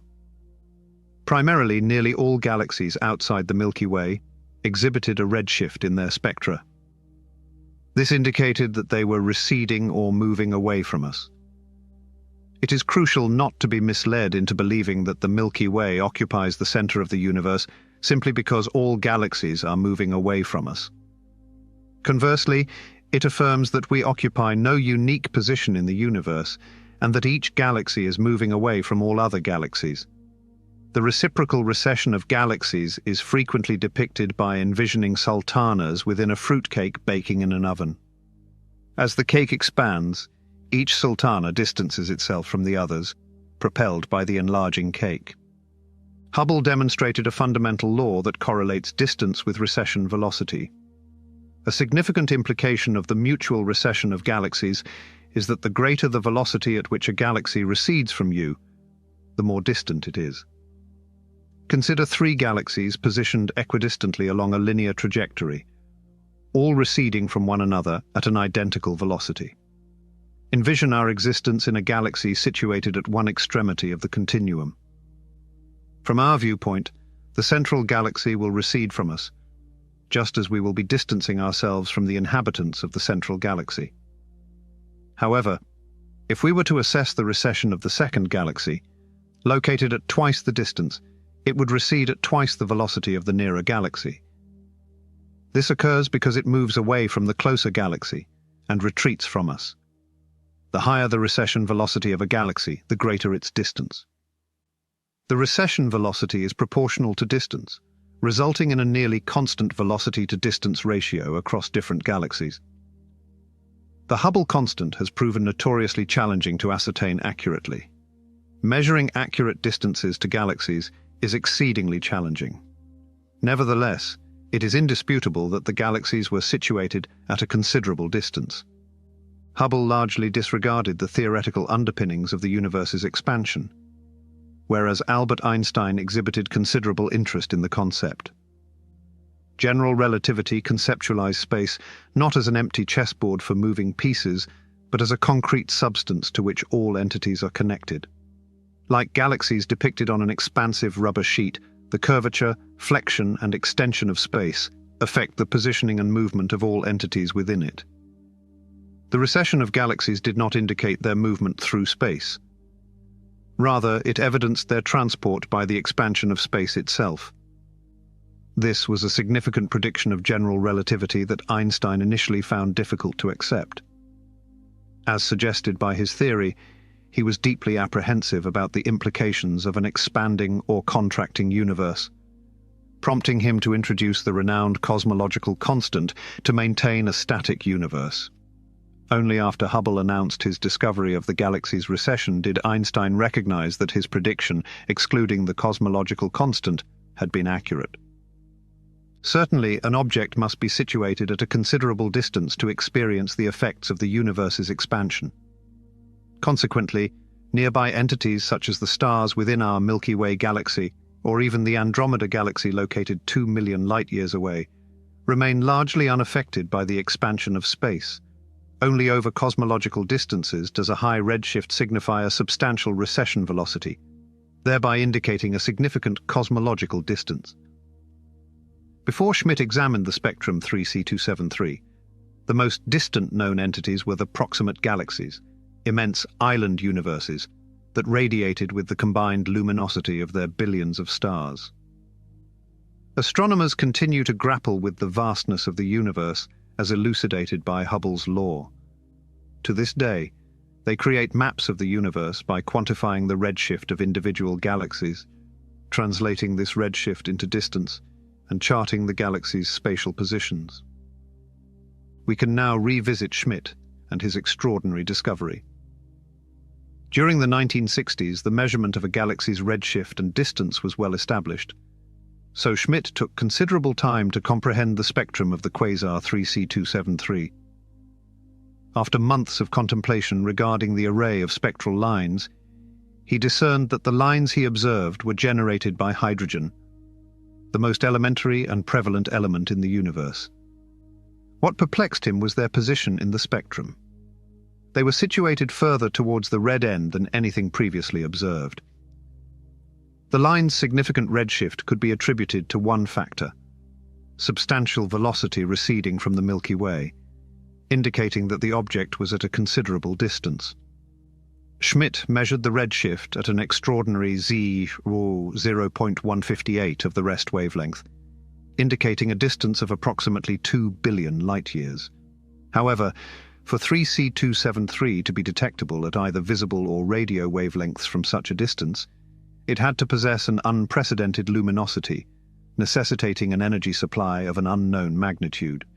Quasars undoubtedly represented a novel category of astronomical phenomenon that demanded the attention of astronomers. By the conclusion of 1964, 40 quasars had been identified, some exhibiting redshifts of 200%, suggesting distances of 10 billion light-years, thereby effectively doubling the perceived size of the universe. The suggestion was that this represented merely the surface of a larger issue. This significant astronomical discovery warranted further investigation. If astronomers could not elucidate its nature, they could at least seek additional examples. The Cambridge group has demonstrated proficiency in constructing radio telescopes for radio sky surveys. The Cambridge surveys disclosed increasingly intricate details.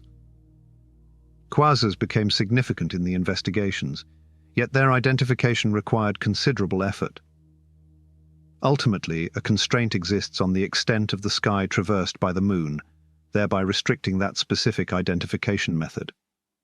Anthony Hewish, an astronomer who pioneered radio interferometry at Cambridge, conceived a method for detecting new quasars across the sky.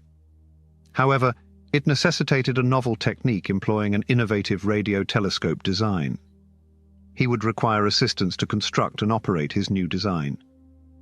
Among the personnel he employed was a young PhD candidate, Miss S. Jocelyn Bell. Jocelyn Bell rode her bicycle to the observatory as she had frequently done. The interplanetary scintillation array, conceived by Hewish to detect quasars, resembled a vineyard more than a radio telescope, as it gathered radio signals from space and documented them as a sequence of undulating lines on a paper chart. Bell's duties encompassed supplying the recorder with paper and replenishing the inkwells for the recording pens. Her primary responsibility was to analyze the recordings for indications of quasars. During that period, computers were accessible.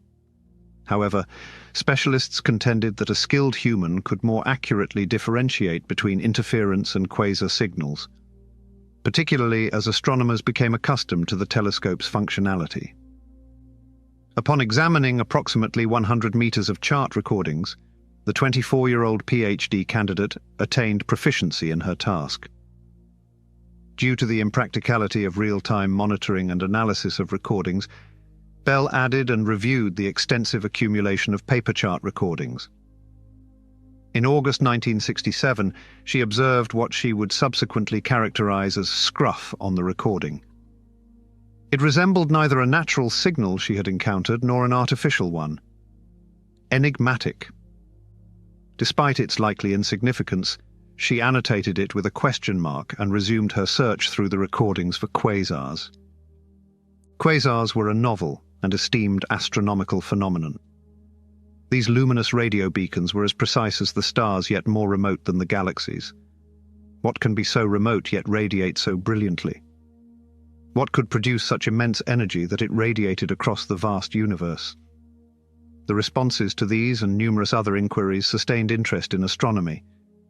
However, the subsequent logical progression was to ascertain the quantity and characteristics of quasars. The star-like appearance of quasars facilitated an innovative approach to discovering additional specimens.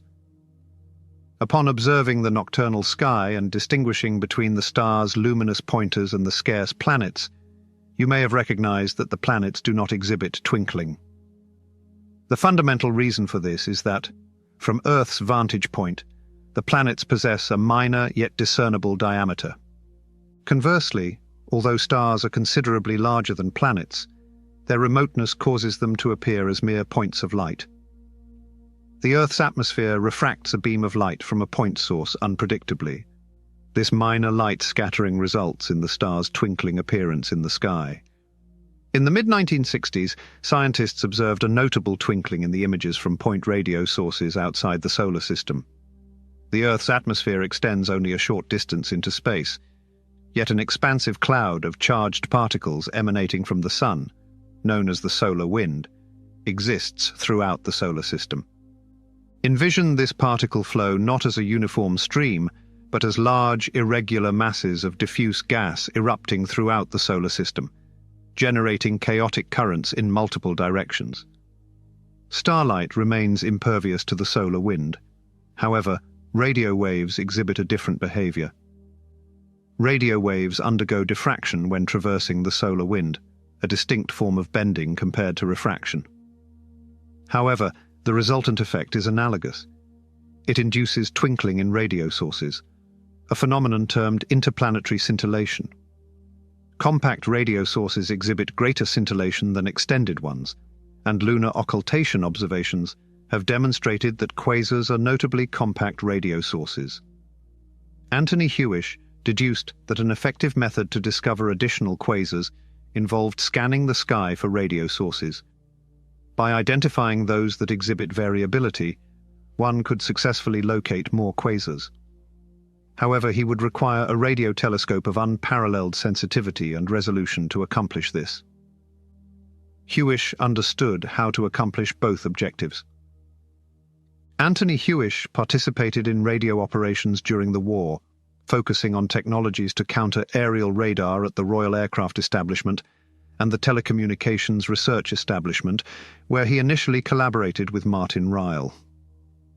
Ryle pioneered radio astronomy, was among the first to conduct interferometric radio studies, and was the principal architect of a team at Cambridge. Initially referred to as the Radio Astronomy Group, currently the Cavendish Astrophysics Group, they developed the Cambridge catalogues of radio sources and identified interplanetary scintillation.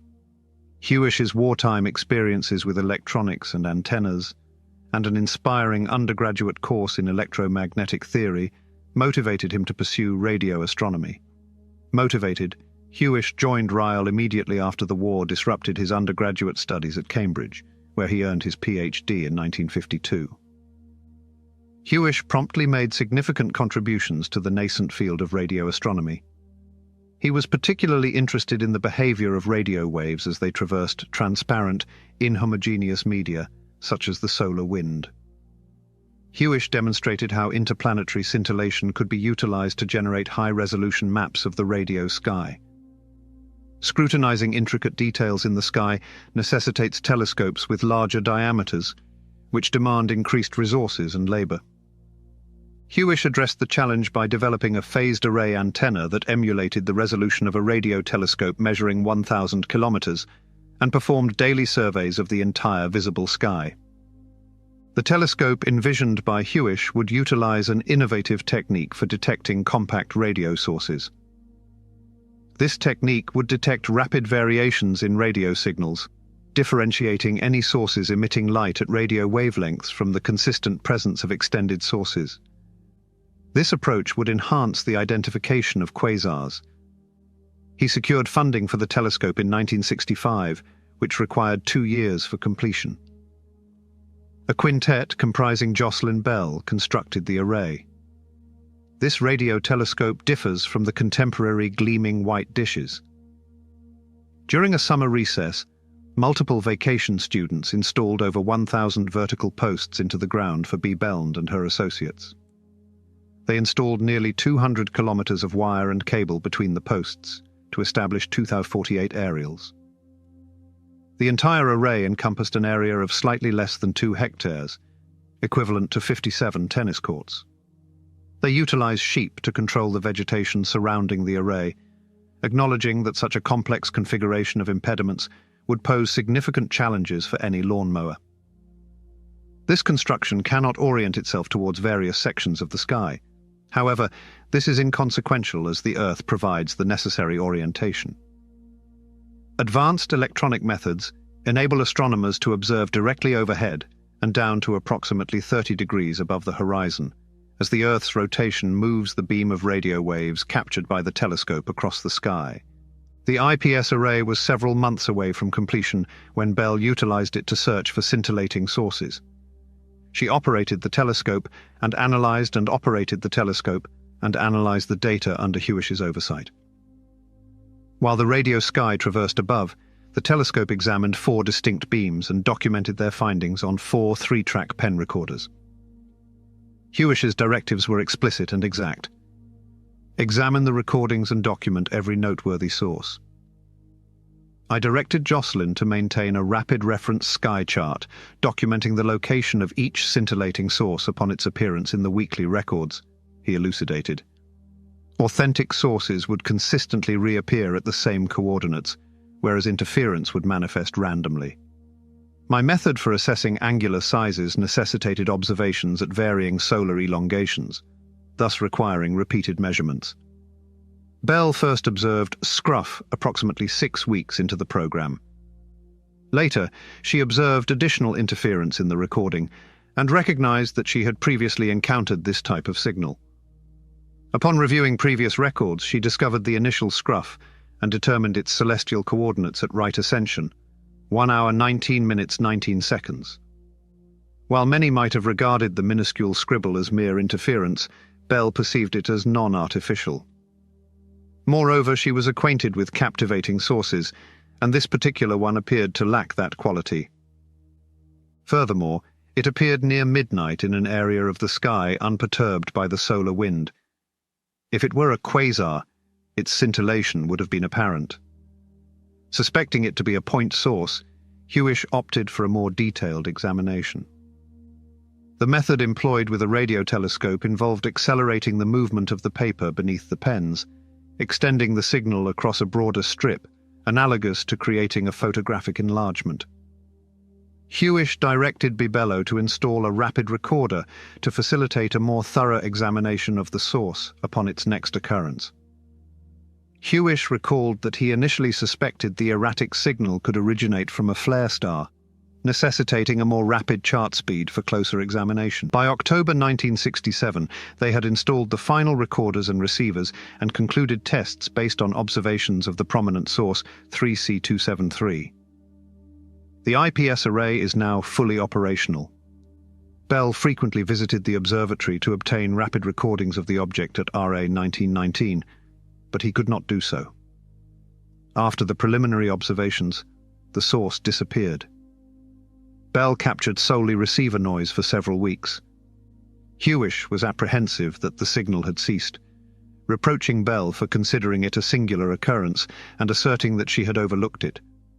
In late November 1967, Bell, feeling frustrated, intentionally bypassed her analysis to attend a lecture that appeared more captivating than her customary examination of the recordings. Upon her return to the observatory the next day, she scrutinized the recordings and identified the scratch. Had Bell been at the observatory that night, she would have observed its re-emergence. Bell maintained her watch, motivated by the signal's reappearance a few days later. On this occasion, she captured it during the brief recording. As the chart unfolded beneath the pen, it became evident that the signals constituted a series of pulses rather than a singular point source. Removing the chart from the recorder, Bell laid it on the floor and utilized a ruler to measure the intervals between the pen marks. The intriguing radio sources oscillated for 1.3 seconds. November 27, 1967. Bell reached out to Hewish, who was instructing at an undergraduate laboratory in Cambridge. His preliminary response was that the origin must be artificial, as no recognized natural phenomenon could generate a recurring radio signal. Nevertheless, Bell required clarification on why the source could not be a star. Nevertheless, Hewish was sufficiently intrigued to visit the observatory during the subsequent transit. Notwithstanding the peekaboo game the source had engaged in with Bell during the vexing weeks of October, it functioned as anticipated this time. Precisely at the designated moment, with Hewish and Bell observing closely, the pulses re-emerged. Hewish reviewed the records, observing the time of the source's appearance. The transit time varied from night to night, indicating it maintained sidereal time, the time of the stars. The signal originated from space rather than from Earth. They also eliminated alternative interpretations for the signal. Neither the Moon nor an artificial satellite in an unusual orbit was reflecting the signals. They dismissed the notion that the effects originated from a large, corrugated metal structure south of the telescope. Upon further analysis, the signal indicated that it was, irrespective of its other characteristics, located beyond the solar system, yet within the confines of the galaxy. Moreover, the source cannot be located on a planet orbiting a star because of the uniformly spaced pulses. If it were the case, the pulse period would vary as the planet revolved around the star, a phenomenon referred to as Doppler shift.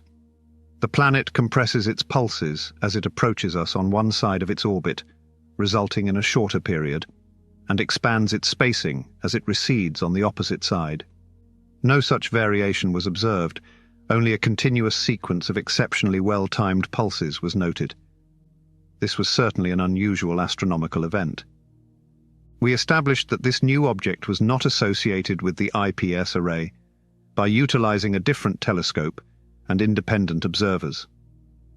We inquired of Paul Scott and R.A. Collins to corroborate their findings using an alternative telescope. As the transit time neared, Scott, Collins, Hewish, and Bell gathered around the recorder. Upon examining the pens, they observed, the pens remained stable. No wear manifested. Hewish, Bell, and Scott departed with disappointment. Yet Scott persisted in observing the pens. He abruptly exclaimed, "Here it is!" The others hurried back to the recorder where the signal was present. The scientists almost abandoned their efforts prematurely because of an error in calculating the source's transit time at the new location. Ultimately, Hewish and Bell confirmed the existence of the pulsating radio source. It was authentic, unlike any prior observations. The inquiries pertained to whom to notify and the method of notification. Making a novel discovery such as this is exhilarating and straightforward. Identify something novel, then hasten to the newspapers. Science functions distinctively. It necessitates a careful equilibrium between the imperative to secure prominence in scientific publications and the requirement for validation. The final factor provoked the initial controversy regarding Hewish and Bell's discovery. They uncovered a novel finding but needed to elucidate or substantiate it. The difficulty with this novel pulsing radio source resided in its inconsistencies. The swift pulses indicated that the source must be diminutive. Stars are substantial entities, and their periodic fluctuations generally transpire over prolonged durations, spanning from several days to months or years. Ultimately, there exists the limitation that no entity in the universe can exceed the speed of light. For instance, if the sun abruptly ceased emitting light for an unspecified reason, it would not extinguish instantaneously, but gradually diminish over approximately 1 second. The sun's diameter is approximately 1.3 million kilometers, resulting in the last rays of light from its far side taking about 1 additional second to reach us compared to those from its near side. The impossibility of surpassing the speed of light suggests that an entity flickering on and off at such a rapid pace must be exceedingly diminutive. The remarkable precision of the period suggested it was substantial and systematic. As Bell later stated, it resembled a double-decker bus maneuvering on a sixpence. It was illogical. Moreover, astronomers discovered the capability to artificially generate such rapid, precise pulses, which even occurred at a frequency typical of signal generators. The integration of artificial and celestial sources presents a considerable scientific hazard. Scientists needed to be critical and meticulous to prevent the proclamation of a spurious discovery. The endeavor required considerable time and effort. However, it encompassed more than mere scientific rigor. We must briefly revisit a few decades to fully comprehend the Cambridge team's hesitance to disclose the discovery. In the 1940s and 1950s, a schism emerged between the radio astronomy teams at Cambridge and Sydney. While others have delineated the specifics of this regrettable circumstance, the pivotal event that impacted Cambridge's choice to withhold the Pulsar discovery transpired in 1957. 2 years prior, Martin Ryle, in the presence of the Vice-Chancellor of Oxford University, elucidated the cosmological ramifications of the second Cambridge catalogue of radio sources, comprising approximately 1,700 radio sources. At that time, controversy persisted regarding the steady-state theory, proposed by Fred Hoyle, Herman Bondi, and Thomas Gold, in contrast to the Big Bang theory. The steady-state theory posits that the universe is eternal and unchanging. Conversely, the Big Bang theory posits that the universe originated from a singular event at a specific moment in the past and has been undergoing evolution ever since. Ryle demonstrated that the 2C revealed a significant escalation in radio galaxies with distance, refuting the steady-state theory, as greater distance implied further observing the past. If the steady-state theory were accurate, the number of radio galaxies observed in the past, and thus at greater distances, would be equivalent to that in the present, proximal universe. Concurrently, Joseph Pawsey's team in Australia was also enumerating radio galaxies. After surveying 1,030 objects, the Sydney group found no significant disparity between the observed number of galaxies and the predictions made by the steady-state model. Notwithstanding the eventual demise of the steady-state model, the Australian findings directly contradicted those put forth by the Cambridge group. The winning explanation for the origin of the universe was at stake. Rudolf Minkowski from Mount Wilson and Palomar Observatory journeyed to Sydney and Cambridge, dedicating weeks to analysing both data sets to resolve the issue. He authored an extensive memorandum asserting that the interpretation of the Cambridge data was fundamentally flawed and that the Australians were correct. In March 1957, the Australian group released a paper criticising the Cambridge survey. They were unequivocal, concluding with, "Instrumental effects significantly impacted the Cambridge survey, whereas the Sydney results were minimally affected." Consequently, most discrepancies arise from inaccuracies in the Cambridge catalogue. This analysis does not substantiate any cosmological conclusions. The Cambridge survey required greater resolution, creating ambiguity between individuals and weaker multiple sources. The Cambridge astronomers endeavoured to extract excessive information from the data, requiring revision. The subsequent 3C survey, although significantly more detailed, required alignment with the Australian findings. In opposition to Hoyle's theory, evidence persisted, indicating a notable surplus of weak, more remote sources. Nonetheless, their reputation had already sustained considerable harm. These distinguished scientists erred and faced the repercussions. They were not inclined to repeat the action. They needed to confirm the authenticity of these flickering, pulsing radio sources before announcing it to the world. A significant challenge in the discovery of pulsars was their seemingly artificial characteristics. All evidence indicated a celestial origin. However, the amalgamation of celestial and artificial components suggests the existence of extraterrestrial beings. Decades later, Carl Sagan encapsulated this scientific quandary. Extraordinary claims necessitate extraordinary evidence. Just before Christmas in 1967, Bell interjected during a meeting between Hewish and Ryle, deliberating on publicizing the discovery if Hewish's current Doppler shift measurements suggested a planetary source.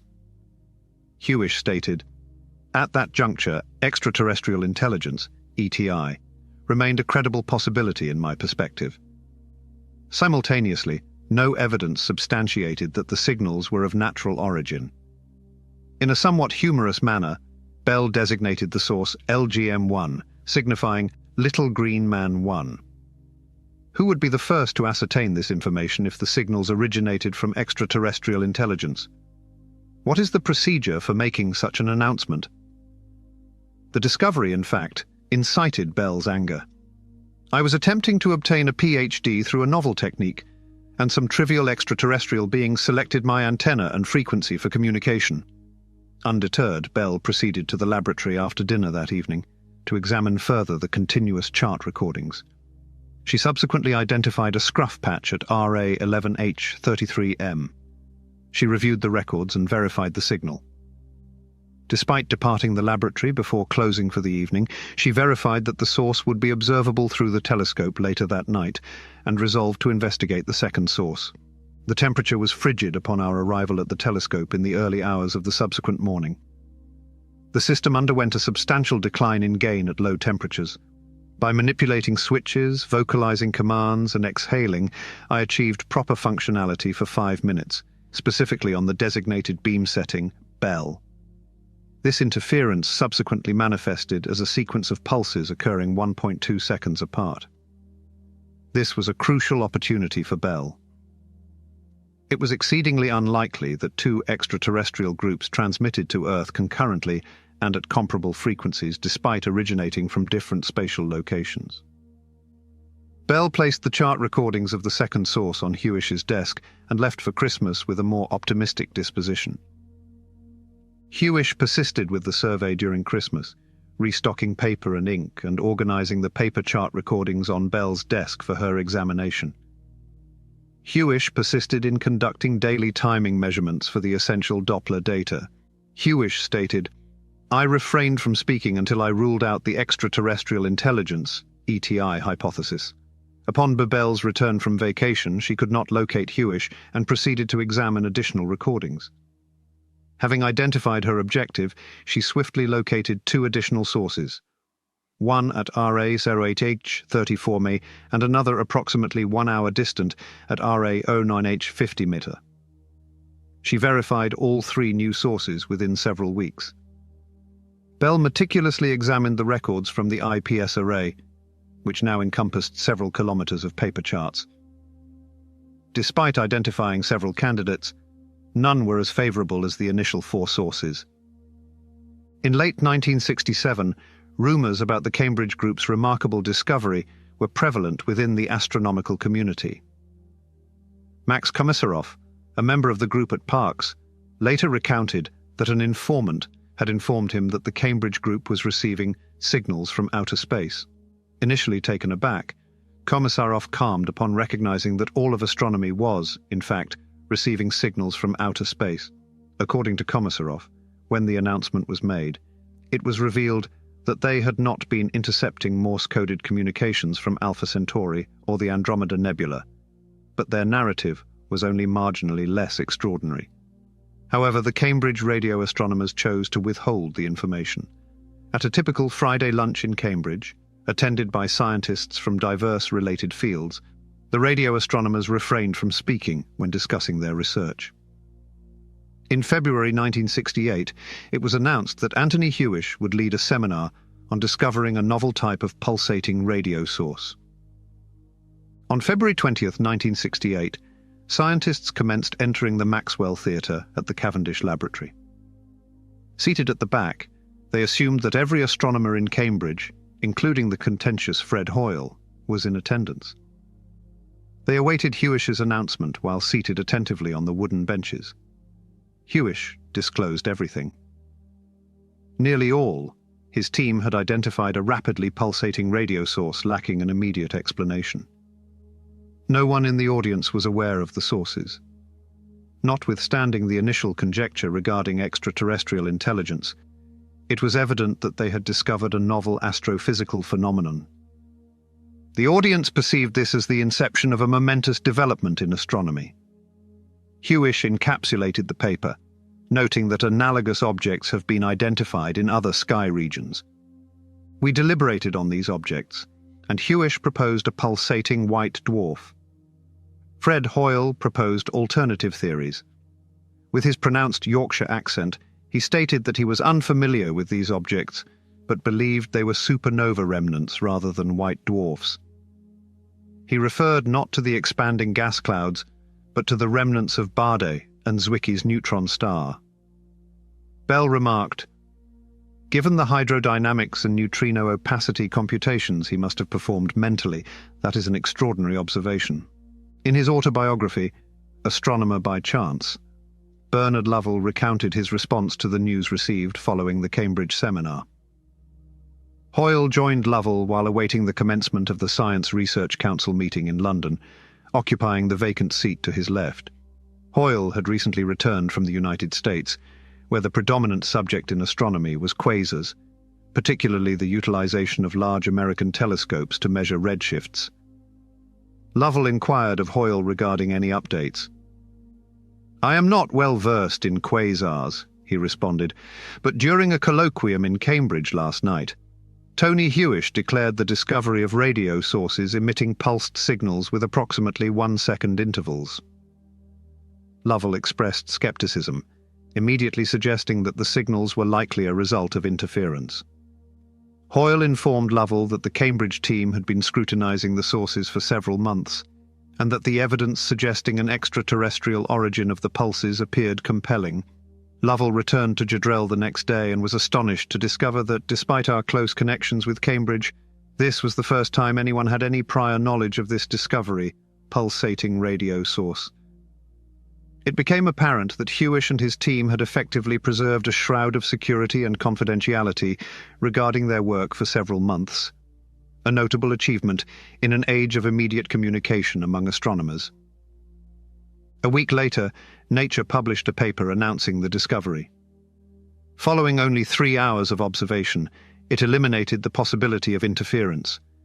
These constituted a novel astrophysical phenomenon.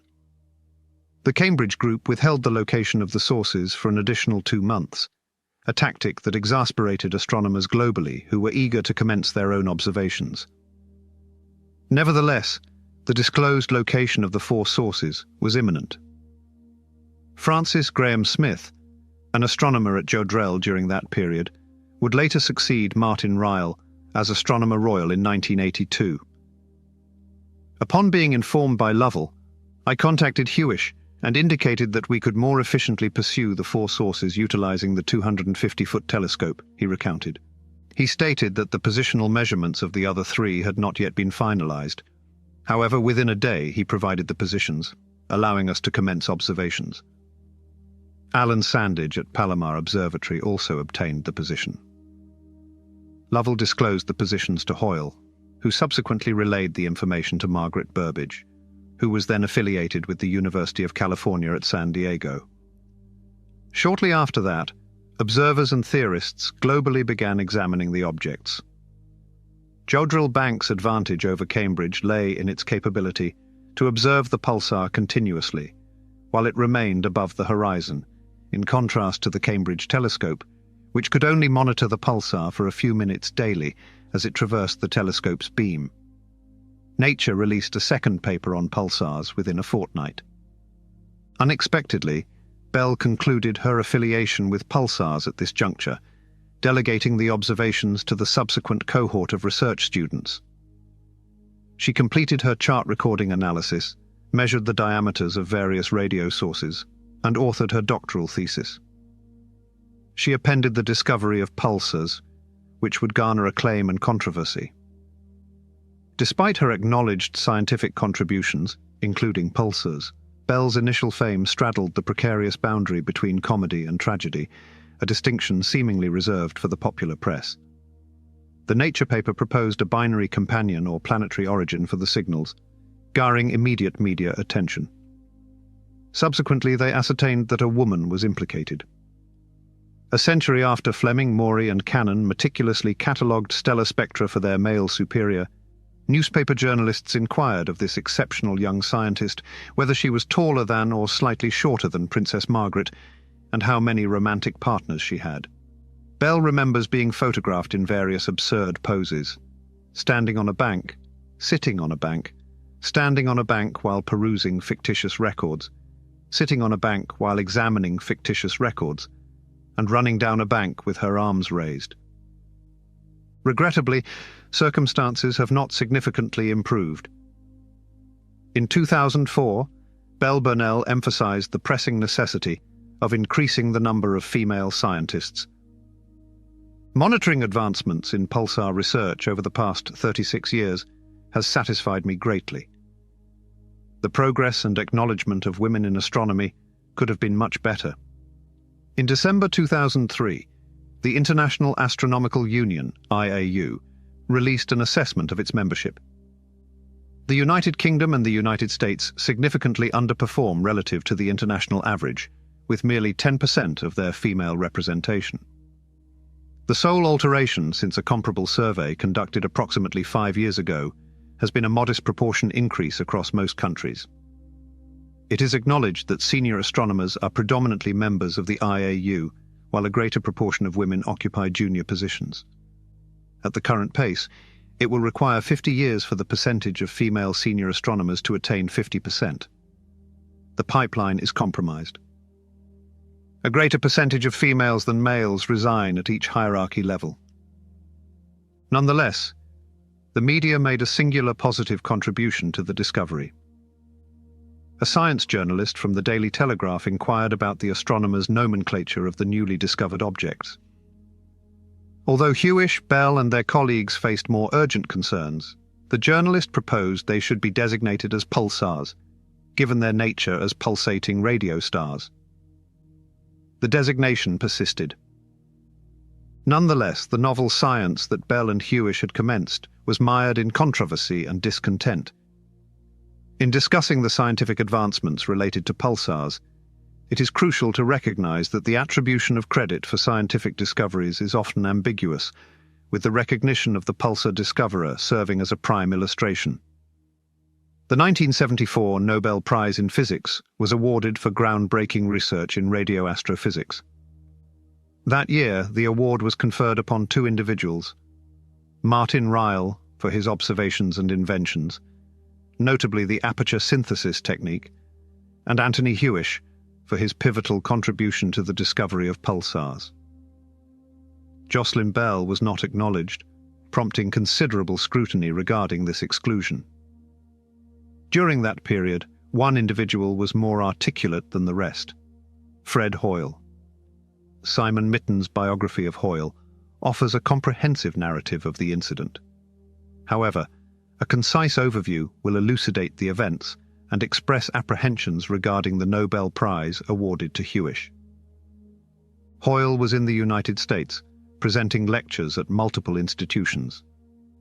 Hoyle was a prominent scientist, already a subject of significant controversy within the scientific community and highly popular among the public. His comments to a Montreal newspaper journalist understandably attracted considerable attention.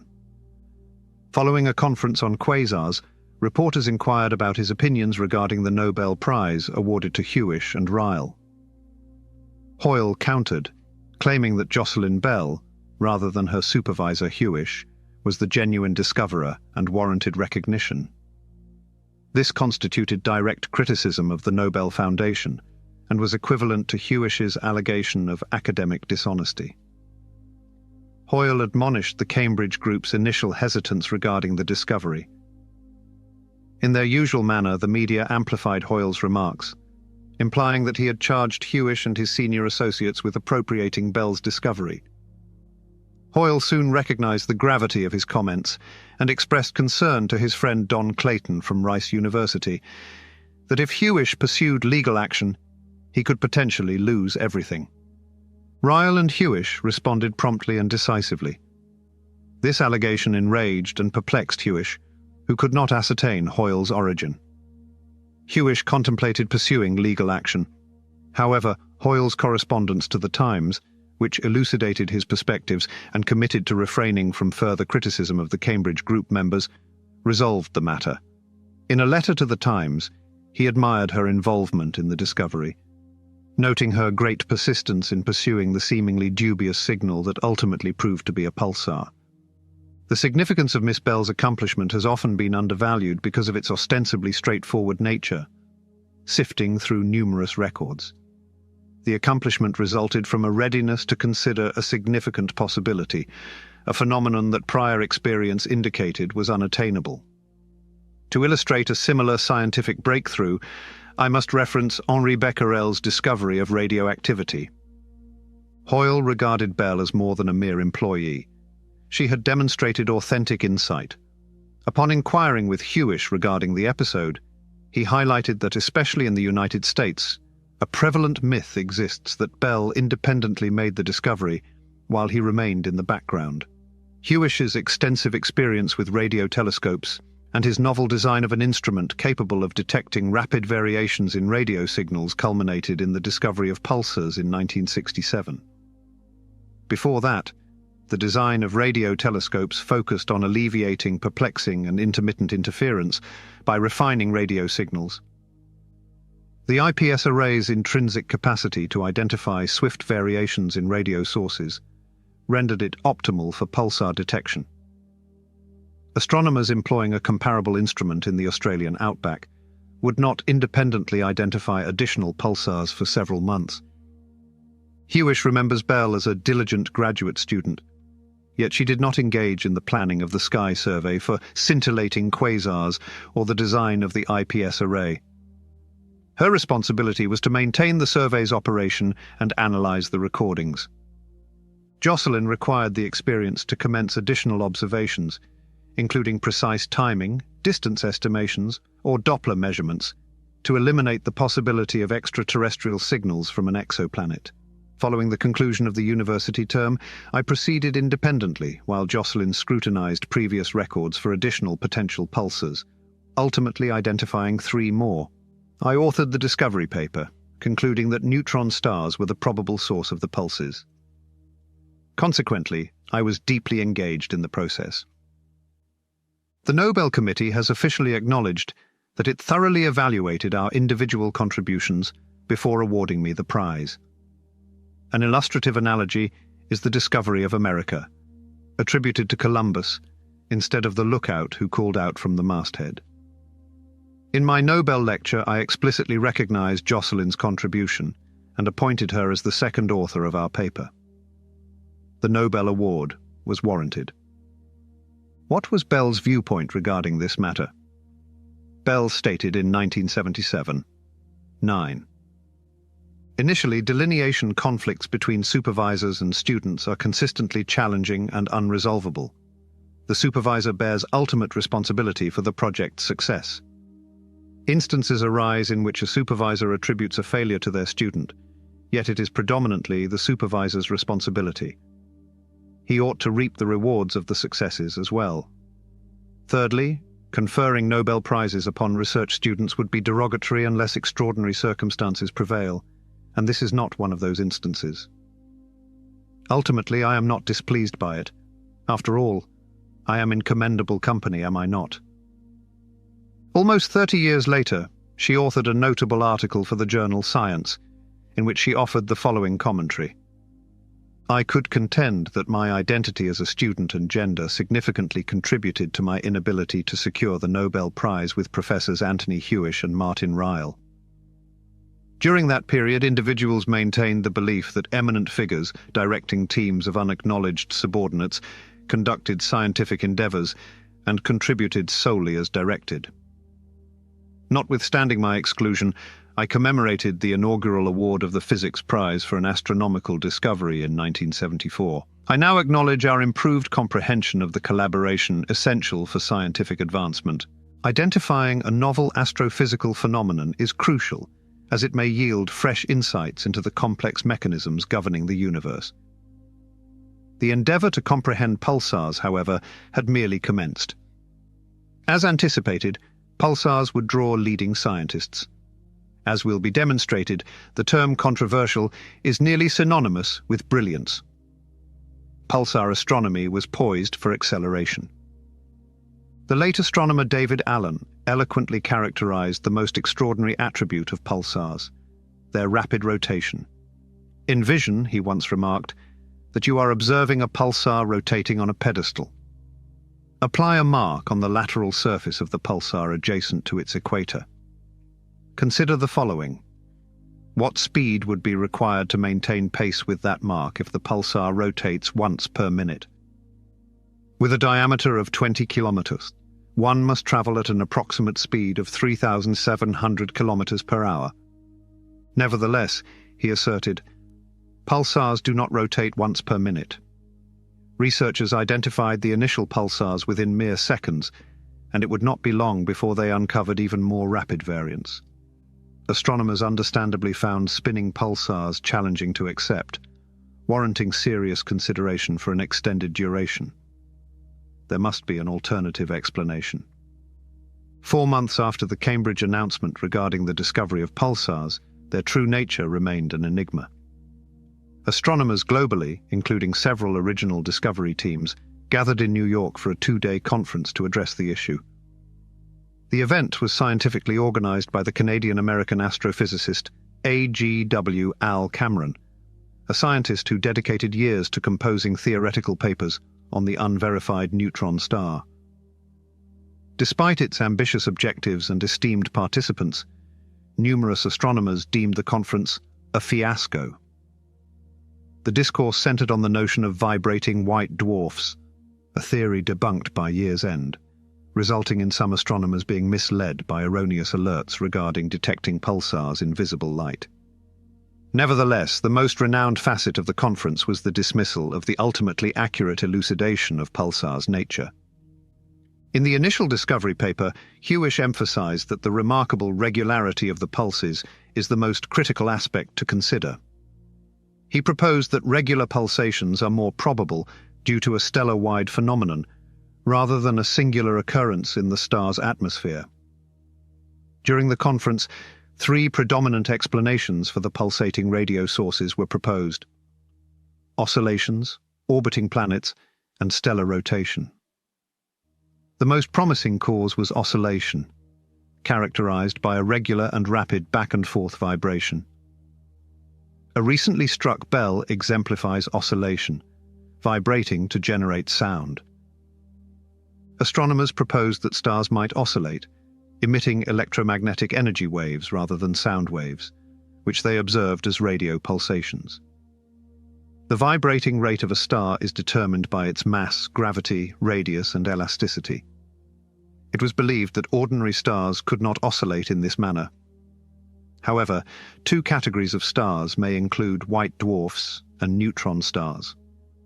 Last year, Al Cameron authored a paper for Nature connecting the newly identified celestial X-ray sources with Bardet and Zwicky's yet-to-be-confirmed neutron stars and supernovae. The issue was that calculations indicated that neutron stars, if they existed, would oscillate up to 1,000 times faster, with periods ranging from 10 to 1 milliseconds, effectively excluding them since no pulsations at that speed had been observed. White dwarfs oscillate between 10 and 1 second, as evidenced in 1966. Despite the fastest pulsar known at the time of the conference having a period of 1/4 of a second, significantly shorter than theoretical models predicted, white dwarfs remained plausible and were considered the most probable candidates for pulsars.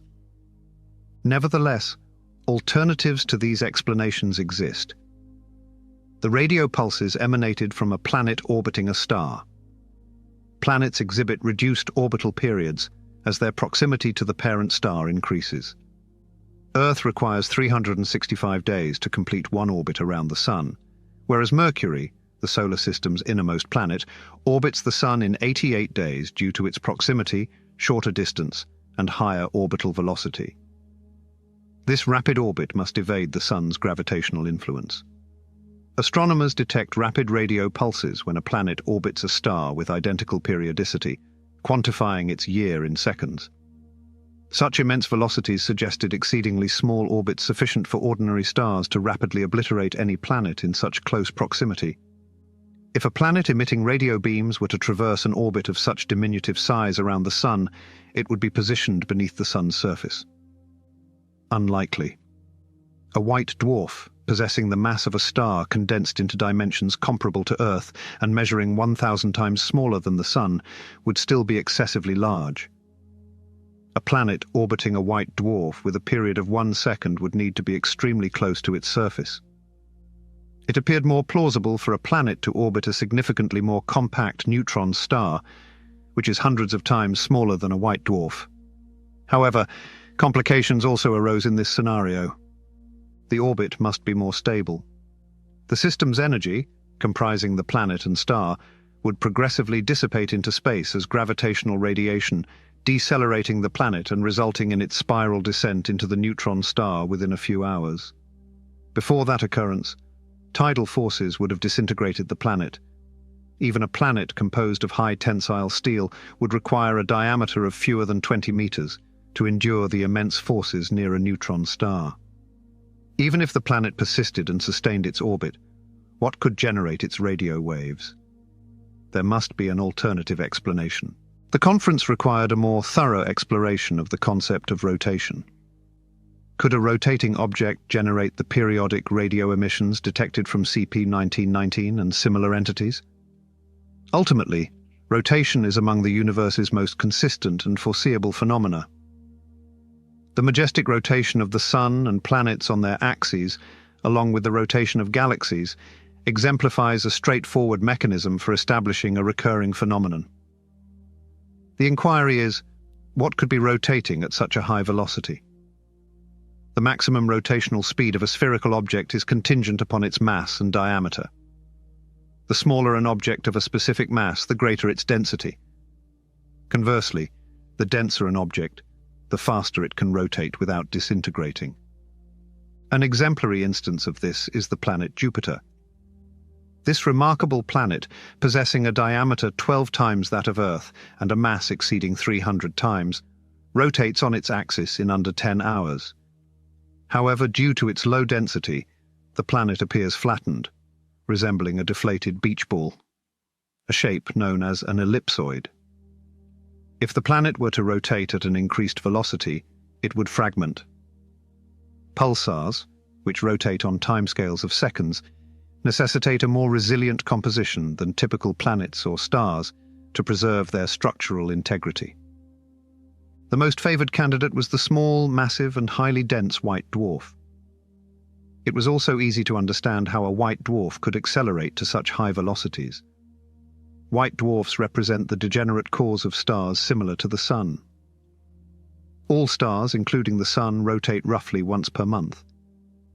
After completing their lifespans, the cores of stars begin to collapse, transforming their once majestic rotation into a turbulent spin. The traditional analogy involves an ice skater who begins spinning with her arms extended and subsequently increases her rotational speed by retracting her arms towards her torso. After their lifespans, stars experience a comparable phenomenon. The core contracts to reduce diameters, preserving angular momentum and resulting in an accelerated spin of the core. Research indicates that white dwarfs can rotate with periods as brief as 1 second. At this velocity, the white dwarf would transform into an ellipsoid, distending at the equator and shedding mass in a circumferential disk. Any greater speed would result in its disintegration. Even if a rotating white dwarf could preserve its structural integrity at such velocities, it would still be unable to elucidate the origin of the radio pulses. If white dwarfs were insufficiently dense, only neutron stars could achieve the requisite density. The discovery of the neutron confirmed its existence.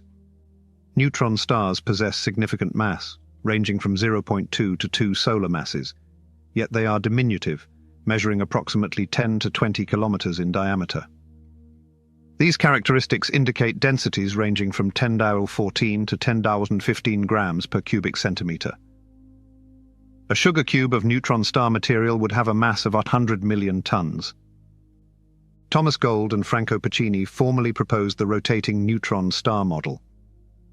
Pacini initially disseminated his theories 6 months before, and Bell's declaration of the existence of pulsars elucidated that neutron stars, noting that they were still theoretical at this juncture, would result from supernova explosions and retain substantial energy in heat, vibration, magnetism, and rotation. Pacini inquired if the energy release contributed to the excitation of supernova remnants, such as the Crab Nebula. We will examine this extraordinary object again later in the book. Pacini rejected heat and vibration as substantial energy sources for supernova remnants, asserting that it seems more rewarding to investigate mechanisms through which the neutron star can dissipate its magnetic or rotational energy. We assumed that intense magnetic fields would envelop neutron stars.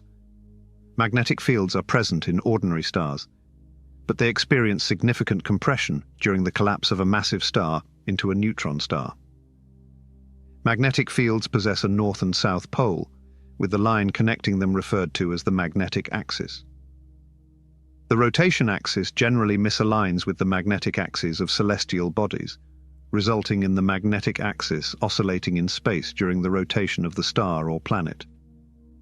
Pacini indicated the same principle applies to the magnetic field encircling a neutron star. Even if the alignment of the magnetic axis and the rotation axis was initially perfect during the collapse. Supernovae are not precisely controlled phenomena, making it improbable that the two axes would maintain alignment throughout the star's collapse. Consequently, as the neutron star rotates at extraordinary velocities, the magnetic axis oscillates at an equivalent rapid rate. Despite Fred Hoyle, Jayant Narlikar, and John Wheeler's prior assertions that the oscillations of a magnetic neutron star would generate radio waves, Pacini's observation of the rapid attenuation of these vibrations undermined this hypothesis. Pacini proposed that the oblique rotator model may additionally emit electromagnetic radiation. Moreover, the radio waves would transmit at the identical frequency of the neutron star's rotation. Unfortunately, most observers, including Thomas Gold, have not paid much attention to Pacini's paper, despite the need to introduce him to his concepts. Ironically, the two astronomers, who occupied nearly adjacent offices at Cornell University when Gold authored his paper connecting pulsars to neutron stars, did not engage in theoretical discourse for unknown reasons. At least, not at that time. During the discovery of the pulsar, Gold served as the director of the world's largest radio telescope, the 300-meter Arecibo Observatory in Puerto Rico in the Caribbean Sea. Gold was an undeniably contentious individual. From the outset, he possessed an aptitude for proposing theories across disparate scientific disciplines. Several of his concepts will serve as examples of the diversity of his thought. As a graduate student in 1946, he identified a flaw in an established theory of hearing and proposed an alternative theory, suggesting that the inner ear functions as a type of amplifier. 30 years later, physiologists identified the minute cilia in the inner ear, validating his theory. In 1948, he transitioned from physiology to cosmology and collaborated with Fred Hoyle and Hermann Bondi to advocate the now discredited steady-state theory regarding the universe's origin. Neil Armstrong's one small step validated his assertion that a fine layer of dust would envelop the moon. After his life, he hypothesized about the origins of the Earth's oil reserves. Gold posited that primordial hydrocarbons from the planet's inception, rather than the remains of deceased organisms, generated oil.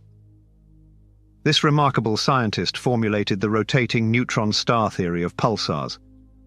The New York conference dismissed Gould's manuscript outlining his theory.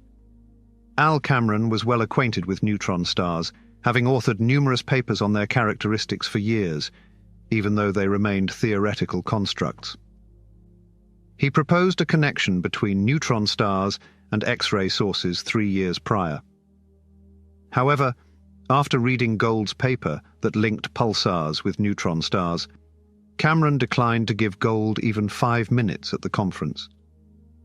Cameron stated that Gould's proposal was so outrageous that, if accepted, it would necessitate the acceptance of countless similar suggestions.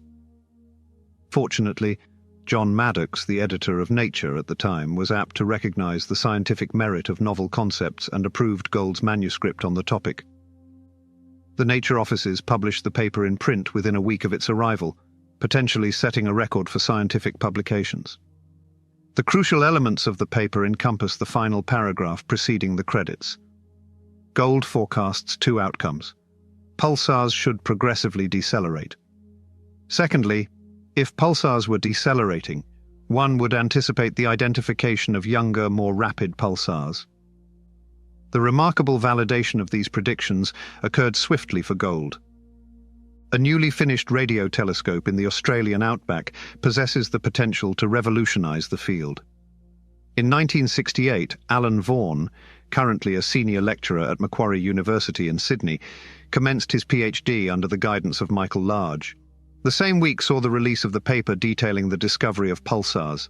Another faculty member, Tony Turtle, inquired if Vaughan wished to accompany him to the Molonglo Radio Observatory near Canberra, where he investigated the 4 newly identified pulsating radio sources. The principal apparatus at Molonglo was the Mills Cross, consisting of 2-mile-long slender radio antennas arranged in a cross formation that generated a singular beam. Bernard Mills of Sydney University designed it, having previously constructed a comparable instrument near Sydney. In November 1965, Bernard Mills inaugurated the Mills Cross to thoroughly survey radio sources. Vaughan eagerly seized the opportunity to utilize the Mills Cross with Turtle to observe the 4 pulsars. They subsequently contemplated how to utilize the telescope for further discoveries. The Mills Cross telescope possessed an extensive field of view, enabling it to survey vast sky regions and identify pulsars requiring more precise localization. Initially, Vaughan and Turtle employed the transit method to partition the east-west arm into an east arm and a west arm, adjusting their angles slightly to create a separation of 1 or 2 degrees of declination, thereby augmenting the extent of the sky observed. Thus, they could survey extensive celestial regions receding due to the Earth's rotation. Meanwhile, Large and Vaughan deliberated on a project to enhance the sensitivity of the Mills Cross. Until that moment, the east-west arm of the Mills Cross generated a solitary beam.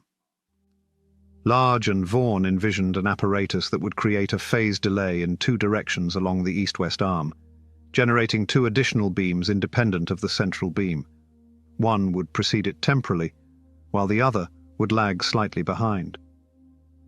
Integrating the signals from the north-south arm yielded 3 independent observations of the transiting source, markedly improving the telescope's sensitivity. Vaughan took on the task of building a device to achieve this. Vaughan and Turtle commenced bi-weekly visits to the telescope, utilizing it to search for pulsars for approximately 1 week during each visit. Soon after, they discovered the first 2 southern pulsars, one of which displayed a period of approximately 0.25 seconds, indicating significant sensitivity to pulsar periods. Turtle relocated abroad shortly after these findings, allowing Vaughan and Large to persist in the search. They subsequently recognized that employing 3 consecutive beams in the east-west arm, originally designed to enhance the telescope's sensitivity to all radio sources, was an advantageous method for specifically detecting pulsars. Interference is a significant and escalating issue for all telescopes, including radio telescopes. The challenge for Vaughan and his colleagues was differentiating between the comparatively feeble pulsar signals and the background radio interference. Such interference may originate from remote thunderstorms or malfunctioning ignition systems in nearby vehicles. The primary distinction is that interference originates from Earth, while pulsars are unequivocally a celestial phenomenon. At that stage, the east-west arm documented concurrent transits of each source and did not differentiate against interference. The early and late beams enabled astronomers to distinguish between a celestial point source of radio waves and background interference. The early beam would first transit a pulsar, followed by the late beam, while both beams simultaneously recorded interference.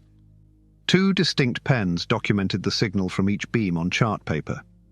If one pen delineated a consistent series of pulses, indicating a pulsar's passage through one beam, and the other pen recorded it subsequently, the astronomers confirmed the presence of a pulsar. This was the key to the inaugural comprehensive survey of the southern sky, utilizing the Molonglo telescope. During this survey, Large and Vaughan made their significant discovery. One weekend, Vaughan attended a church camp, while Large supervised the observations. Coincidentally, Large had recently commenced an observational session one morning and was monitoring the chart recorder when it abruptly malfunctioned.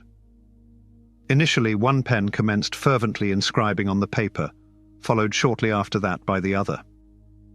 This was evidently a celestial phenomenon. Large sensed that a significant event had transpired and promptly reached out to Vaughan, who arrived expeditiously. The duo recognized that they had identified a pulsar whose velocity surpassed their chart recorders. Large also contacted Bernie Mills, who confirmed the pulsar's location and revealed an even more intriguing discovery. It was located near the center of the Vela supernova remnant, the remnant of a star that exploded approximately 10,000 years ago. Once they discovered this, they realized its significance exceeded that of another pulsar. The astronomers subsequently noted in their publication in Nature that this may be a coincidence. Nonetheless, all the evidence, location and distance, positioned it near the supernova remnant. Baade and Zwicky had anticipated that the pulsar was probably the remnant of the supernova nearly 40 years prior. During the subsequent observation, they operated the chart recorder at maximum speed. However, the pulses were so rapid that the pen rendered them indistinguishable, merging into a singular mass as the pulsar traversed the telescope's beam. They formulated a novel strategy, employing cost-effective yet highly efficient technology to differentiate individual pulses and ascertain the pulsar period. They deactivated the chart recorder's mechanism, permitting the paper to move unobstructed beneath the pens. Upon detaching one pen from the telescope, they attached it to the 50 Hz mains. Rather than synchronizing with the pulsar, it flickered 50 times per second on the paper, serving as a precise time reference. The other pen maintained its connection to the telescope. Immediately before the transit, Large or Vaughan would observe the free end of the chart recording. Upon the pulsar's emergence within the telescope's beam, the individual possessing the chart would dash down the corridor, trailing the paper behind them. One pen accurately recorded the 50 Hz signal from the mains as a time reference, while the other captured the pulsar signal concurrently, allowing for the determination of its frequency. Employing this technique, they discovered that the Vela pulsar emitted flashes 11 times per second, establishing a new pulsar record. The astronomers ultimately acquired a rapid chart recorder and enhanced the accuracy of their results. An even faster pulsar soon surpassed the Vela pulsar, which had been the fastest to date. A month later, astronomers utilizing the 300-meter Arecibo telescope in Puerto Rico announced the discovery of a pulsar with an even greater speed near the Crab Nebula, another remnant of a supernova. We examine the Crab's significant role in the Crab Nebula pulsar narrative. Currently, we will examine the progression of contemporary knowledge regarding pulsars, substantiated by the findings related to the Vela pulsar. In late 1968, the 64-meter Parkes radio telescope in western New South Wales focused on Large and Vaughan's coordinates of the Vela pulsar for further examination. Parkes significantly contributed to quasar research and emerged as the leading source of pulsar discoveries among observatories. Initially, Parkes astronomers made substantial contributions to pulsar astronomy. According to Haynes, Malin and McGee's Detailed History of Australian Astronomy, Explorers of the Southern Sky, the Cambridge announcement regarding the pulsar discovery generated significant excitement at the Radiophysics Laboratory, which managed the Parkes telescope.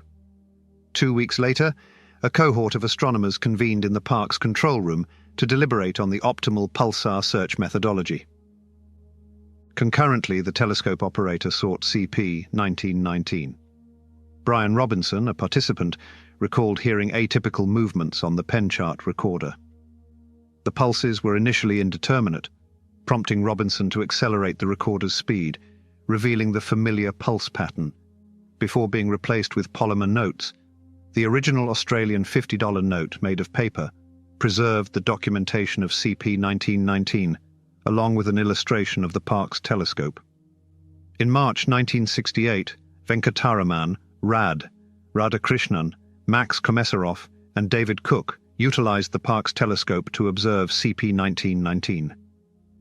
They could observe the pulsar for 4 days, provided it remained above the horizon.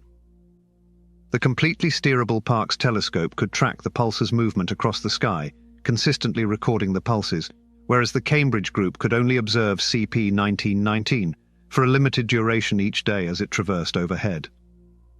We discovered a marginal difference in the pulsar period from Hewish's reported value.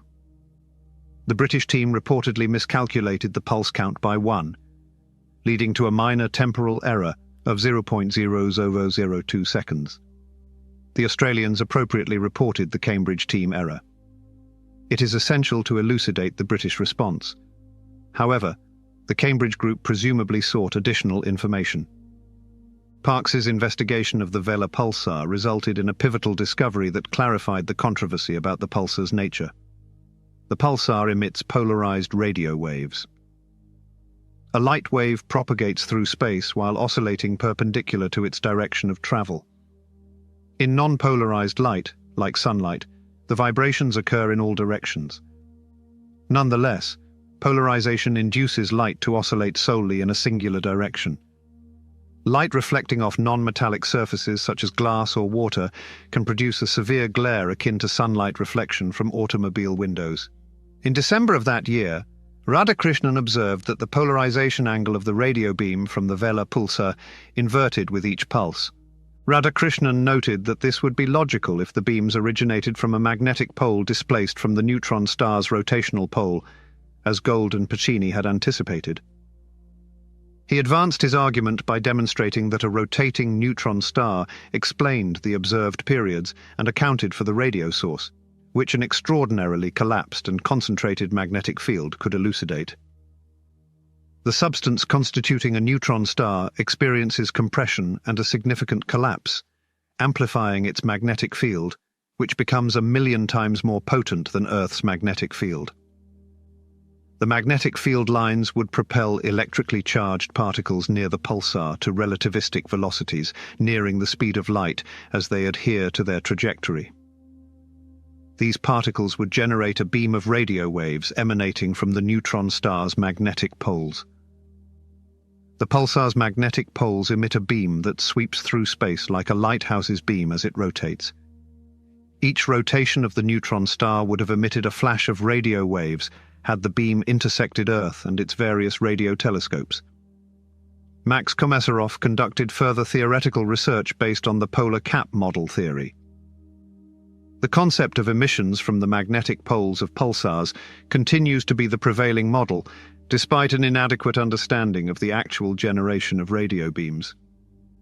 Gold and Pacini predict that as pulsars age, their intense radio emissions decelerate due to the depletion of rotational energy. Radhakrishnan and Dick Manchester, then a junior scientist at Parkes, validated this deceleration utilizing the Parkes telescope. They identified a reduction of 10 nanoseconds per day by comparing observations of the Vela pulsar's period from February 1969 to those recorded in December. 2 weeks later, Radhakrishnan and Manchester utilized the Parkes telescope again to observe the Vela pulsar. They believed they had a sufficient understanding of the pulsar and configured the apparatus to the established pulse frequency. To their astonishment, the pulse commenced retreating across the screen. The duo dedicated some time to examining the equipment to ascertain their error, and ultimately, Radhakrishnan retired for the night, leaving the younger Manchester to resolve the issue. Following the setting of the Vela pulsar, Manchester monitored several additional pulsars, all exhibiting typical behavior.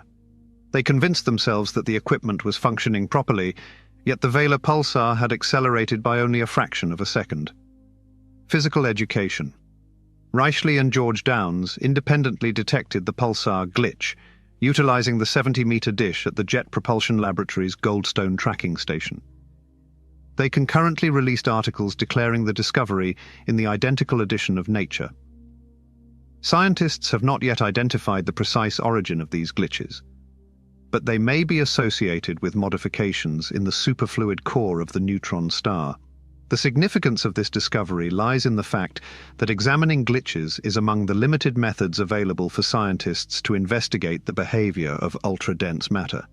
In the early 1970s, astronomers examined the skies for additional pulsars, a pursuit that uncovered many peculiar objects and phenomena, each as surprising as the initial discovery. Before initiating these surveys, an unsystematic identification of an additional pulsar facilitated its prospective prominence in pulsar astronomy. The event commenced with the demise of a colossal star in 1054. The identification of the Crab and Vela pulsars guided astronomers in determining the nature of pulsars. However, pulsar astronomy destined the Crab pulsar to assume a more significant role.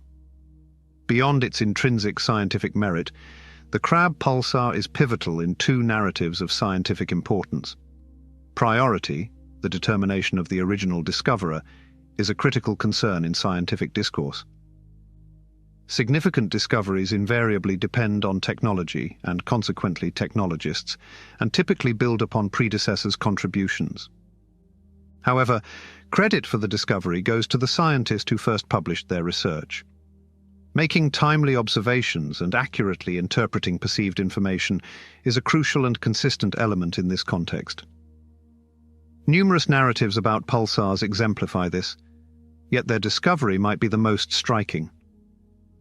While Bell and Hewish have justifiably secured their historical significance as the discoverers of pulsars, their initial detection transpired considerably earlier, albeit without acknowledgement. American astronomers had detected the pulsating signal from the Crab Nebula months before Hewish and Bell's discovery using an X-ray telescope. However, the unexpected nature of the pulses led to an initial oversight in their observations. We will revisit that narrative later. However, examining the discovery of the Crab pulsar, which occurred in two distinct episodes, is beneficial. We recognize the Crab Nebula as an atypical entity. Situated at the location of a supernova recorded 9 centuries prior, it continued to emit light despite expectations of its extinction long ago. An unusual star at the nebula's center was likely powering this object. The southwestern star of a pair within the nebula exhibited an intense blue hue and displayed no typical spectral lines characteristic of ordinary stars. The nebula served as a potent source of radio and X-ray radiation, suggesting that its substantial energy emission ought to have decreased brightness. In 1964, Tony Hewish and Samuel Okoye identified a compact radio source adjacent to, but distinct from, the radio emissions of the nebula. Moreover, they demonstrated that the radio source exhibited scintillation, suggesting that the entity emitting the radio waves was diminutive. The quest for a pulsar in the Crab Nebula occurred within this context. At the time of the pulsar announcement, Dave Stalin was a newly appointed Massachusetts Institute of Technology faculty member. His department head, who had educated him at the same institution, directed him to take a leave of absence and engage in activities elsewhere. To Stalin, the Green Bank Telescope at the National Radio Astronomy Observatory in West Virginia was the ideal location. What actions should be taken? Stalin aimed to combine his interests in signal processing and radio astronomy, and the recently identified pulsars seemed to be the logical choice. Upon his arrival at Green Bank in June 1968, Stalin had already formulated a concept for a system capable of concurrently detecting both the periodicity characteristics of pulsars and a phenomenon known as dispersion. Like light, radio waves, also a component of the electromagnetic spectrum, can disperse. As radio waves traverse interstellar space, they interact with free electrons, resulting in a greater delay for waves with longer wavelengths than those with shorter wavelengths. Pulsars emit pulses across a spectrum of wavelengths. Consequently, as a solitary pulse traverses space, it impedes the longer wavelengths to a greater extent than the shorter wavelengths prior to arriving on Earth. Astronomers can ascertain the dispersion of an individual pulse by analyzing the variance in arrival times at two distinct wavelengths. This assesses the distance and proximity the pulse has traversed. In months, Edward, Ted, Reifenstein, a recent recruit at the National Radio Astronomy Observatory, NRAO, and engineers Bill Brundage and K.A. Brawley devised the spectrometer and the software necessary for signal interpretation. The 91-meter Greenbank radio telescope installed the equipment. A more advanced instrument replaced the original telescope after its cessation in 1988. Like Hewish's IPS array, the original Greenbank telescope could not aim at any location in the sky. Despite being an independently mounted dish, it could only move on a vertical axis along the north-south line, using the Earth's rotation to scan in right ascension. Astronomers scanned the entire sky by slightly adjusting the telescope's elevation every 24 hours. Stalin and Reifenstein sought to explore the galactic plane for pulsars, as this region would most likely harbor them if they originated from supernova explosions. Supernovae occur when massive stars exhaust their life cycles. We deduced that massive stars exist for merely a few tens of millions of years and would have needed more time to deviate significantly from the galactic plane, where most stellar formation transpires. Despite the Crab Nebula being marginally outside their designated search region, Stalin and Reifenstein requested authorization from the Telescope Time Allocation Committee to investigate the vicinity of the Crab. The Crab request was fulfilled. The astronomers used the telescope for half a day each day, alternating with an operator for several weeks. The astronomers documented their observations on magnetic tape and subsequently returned to Charlottesville, Virginia, where the Central Computer Laboratory of the National Radio Astronomy Observatory processed the data. At night, the astronomers utilized the IBM 360 computer without financial constraints, primarily assigning daytime operations to others. We segmented the computer program into two primary components: an initial filter that correlated each combination of pulsar period and dispersion of interest, followed by a secondary phase that conducted a more rigorous search for the most promising candidates. We evaluated the candidates according to both duration and variability. We analyzed the suspect object's signals across 50 distinct wavelengths or channels to analyze their dispersion. Stalin generated a threshold plot of the data for these candidate pulsars across the 50 frequency channels observed, denoting the signal strength in each of the 50 columns with an asterisk or alternative character. Stalin recalls, "That night, I brought home numerous inches of printout and was astonished to find widely scattered pulses traversing the page across all 50 channels at arbitrary intervals of several seconds or more." The unpredictable characteristics of the pulses did not exclude the possibility of a pulsar. Hewish's design of the IPS array, capable of responding to rapid fluctuations in radio signals, enabled Bell to detect the first pulsar. The source seems stable if the detectors sample the signal at a frequency lower than the pulse rate. Stalin and Reifenstein's apparatus sampled the signal at intervals of 60 milliseconds, significantly shorter than the fastest known pulsar, yet the signal manifested solely as a random spike. In mid-October, we observed a sequence of intense, abrupt radio signals. However, they manifested at irregular intervals, in contrast to the predictable timing of established pulsars. Was this a celestial signal, or mere noise originating from within the system? Even though it didn't have the usual ticks seen in other pulsars, the signal showed peaks at regular times, which made it look like random giant pulses were being picked out from a steady stream of very fast pulses, This must be a pulsar. Upon closer examination of the data, Stalin and Riefenstein discerned that two sources, NP0532 and NP0527, were nearby in the sky. The telescope's broad beam slightly overlapped the two signals.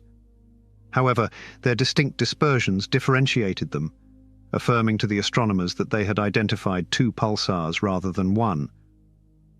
One pulsar, NP0532, was notable for its alignment with the Crab Nebula supernova remnant.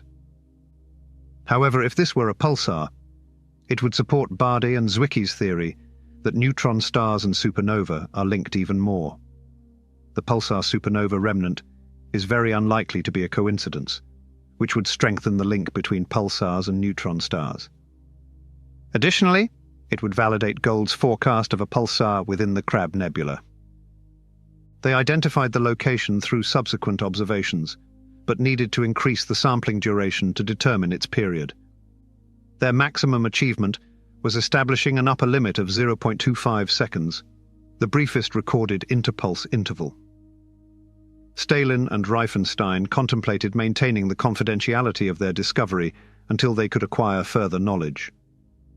Still, they decided right away to publish the two discoveries even though they didn't know the exact periods. They did this because they thought that sharp, widely spaced pulses could only come from a pulsar, no matter what the period was. However, random pulses do not constitute a pulsar, and the announcement of the detection of even random pulses from the Crab Nebula, a supernova remnant, motivated astronomers to take action. A team of astronomers confirmed the existence of a pulsar at the center of the Crab Nebula, established its remarkable period, and accurately identified its location. They accomplished this by utilizing the Arecibo radio telescope, the largest telescope globally. The Arecibo radio telescope is an extraordinary instrument. The Arecibo radio telescope commenced operations in 1963 under the auspices of the National Astronomy and Ionospheric Center at Cornell University. Measuring 305 meters in diameter, it is the largest individual radio dish on Earth. Mounting such a dish in the conventional, fully steerable manner of other telescopes is unfeasible. They constructed the wire mesh dish within a natural depression in the hills of Puerto Rico, close to Arecibo. It continuously gazes upward and utilizes the Earth's rotation to survey the sky. The telescope is equipped with a large receiver array, measuring 130 meters in length, which is positioned 130 meters above the dish, enabling it to target different sections of the dish. This enables the telescope to orient itself toward various locations in the sky within 20 degrees of the zenith. Despite this limitation in range, one object that came into view was the Crab Nebula. In April 1968, Richard Lovelace was a graduate student at Cornell University, mentored by Professor Edwin Salpeter. Salpeter showed a keen interest in pulsars and dispatched Lovelace to Arecibo for research. Additional students like David Richards, John Comella, Hal Craft, and John Sutton accompanied him. At the time, Tommy Gould, the observatory director, offered substantial support to the young astronomers, despite not being the originator of the Crab pulsar research. Frank Drake, the on-site director of the telescope, was a scientist who pioneered the search for extraterrestrial intelligence, SETI, in the early 1960s. He also vigorously promoted the quest for new pulsars. Although telescope operators were present at Arecibo in the late 1960s, individuals, including graduate students, retained full control over all operations, including telescope steering, radio receivers, and computers. Various equipment malfunctions were a persistent issue. Despite the air-conditioned facility housing the receivers and computers, the tropical air infiltrated the environment. Moreover, the electrical power in Puerto Rico was inconsistent, oscillating between 55 and 65 Hz, with occasional failures in one of the three phases of the power supply. In 1968, the analysis of radio telescope data transitioned from paper chart recordings to computer utilization. We noted that Vaughan and Large employed an unconventional method to enhance their observations of the Vela pulsar, which was one of the last significant pulsar discoveries made without the use of computers. Lovelace's role at Arecibo involved creating computer algorithms for pulsar detection, utilizing the observatory's CDC 3200 computer, and then analyzing the data from the telescope for pulsar signals. In October, he developed a new computer code to identify weak periodic signals amidst radio noise. What was remarkable about our work at that time was our anticipation of relatively high frequencies, 50 Hz, associated with rapidly rotating pulsars, Lovelace recollects. At that time, numerous scientists believed that the objects were white dwarfs, which could emit only low frequencies, approximately 1 Hz. During one of Tommy Gould's visits to the observatory in October, Lovelace remembers that Tommy fervently urged him to search for the high frequencies anticipated from rotating neutron stars. Lovelace named his new program Gallop because of its remarkable speed in executing Fourier transforms on extensive data samples, roughly 16,000 in length. Lovelace had access to the computer from midnight to 8 a.m. on weekdays and throughout the day on weekends. On the night of November 9–10, 1968, he determined the initial 4 digits of the Crab pulsar's period, 33.09 milliseconds. David Richards significantly enhanced the duration, observing that it progressively expanded. David Richards initially localized the Crab pulsar by permitting it to traverse the telescope's field of view and measuring its intensity at 195 metronenihertz, utilizing the Gallop code. Approximately 1 week later, observations at 430 MHz accurately determined the pulsar's position to within 5 arc-minutes of the Crab nebula's center. This precision is essential for the subsequent optical discovery. The giant pulses were essential for identifying the Crab pulsar and other short-period pulsars. Dave Stalin informed me that others had also investigated the Crab, C-crabbing for periodic pulsar emissions. However, most instruments required faster sampling or computational assistance to detect brief intervals. The giant pulse phenomenon, characterized by the Crab's intensely releasing pulses interspersed with considerably weaker emissions lasting several seconds or longer, was pivotal to our success. Nonetheless, owing to their infrequent nature and lack of periodicity, these giant pulses are challenging to detect manually or through alternative methods. The repetitive dispersion was the definitive hallmark of these giant pulses. Without the giant pulses of the Crab pulsar, radio astronomers might not have identified pulsars with remarkably brief periods. No general radio surveys conducted over the subsequent 16 years would have identified the Crab or Crab-Other pulsar within such a brief time frame. Astronomers operating at different wavelengths, especially optical and X-ray, likely recorded observations with adequate time resolution to successfully identify the Crab. We will disclose that the Crab pulsar was the inaugural detection in visible light, a narrative laden with disputes regarding precedence. Before departing from the Crab pulsar, let us examine how the announcement of the initial radio pulsars resulted in the understanding that pulsars had previously been detected but unrecognized before their discovery. 1 month prior to Jocelyn Bell's groundbreaking observations that resulted in the discovery of pulsars, a young American graduate student, Jerry Fishman, observed the clear pre-dawn sky over Palestine, Texas. Above him, a 130-meter diameter balloon carrying a unique astronomical instrument rose. In contrast to radio or optical telescopes, this instrument can observe the universe in gamma rays and X-rays, 2 forms of high-energy radiation that unsurprisingly correspond to some of the most potent phenomena in the universe. The issue is that Earth's atmosphere attenuates Y-rays and X-rays. Although advantageous, it impedes our ability to observe the high-energy universe. To accomplish that, one must ascend beyond the atmosphere. While being suspended beneath a balloon may seem like an unlikely location for a telescope, it was the most practical alternative to using space-based instruments. Fishman and his associates dedicated most of the night to preparing the balloon for launch before dawn, confirming that the telescope was positioned at a high altitude to observe the Crab-Lat-Crab-Hat day. Fishman remembers that the surreal visual was produced by the balloon's immense height, exceeding 50 stories, the jet engine-like sound during helium inflation, and the expansive launch pad that accompanied the specialized large launch vehicle. This vehicle can transport the gondola, navigate, and adapt to sudden alterations in wind direction. Local residents and journalists regularly participated in balloon launches. During our launch, friends and colleagues from Houston traveled 4 hours to Palestine.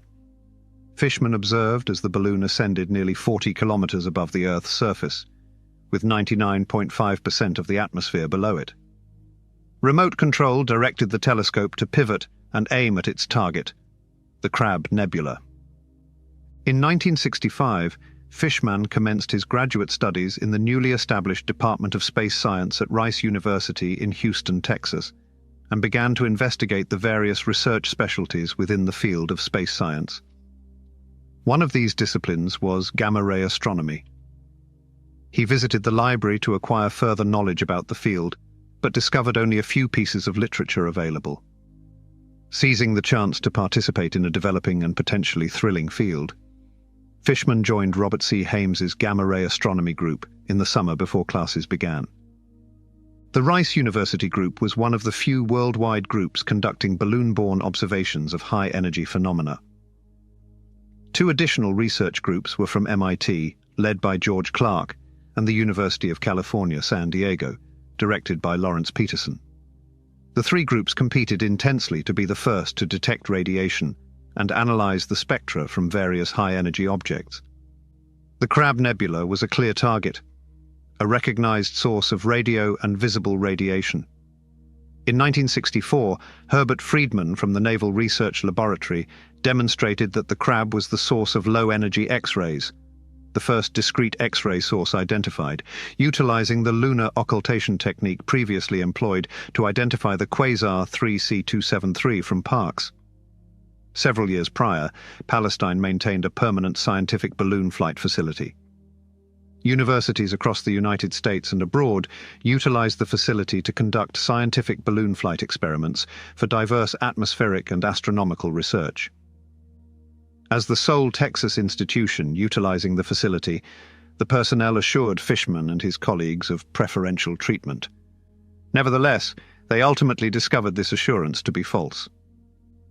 Telescopes intended for high-energy universe observation differ fundamentally from optical or radio telescopes, which utilize a reflector to collect and concentrate either light or radio waves for a receiver. Although ordinary light lacks the focusing capability of gamma rays, detection remains feasible. The instrument would comprise a detector housed in a box with an aperture to pass Y-rays. We can estimate the X-ray source by observing the detector's orientation without capturing an image. Nonetheless, observing the gamma-ray sky presents greater challenges. X-rays can permeate the casing of the telescope, generating a haze that obscures the object of investigation. For the astronomers, it was akin to attempting to capture a conventional photograph with a transparent camera.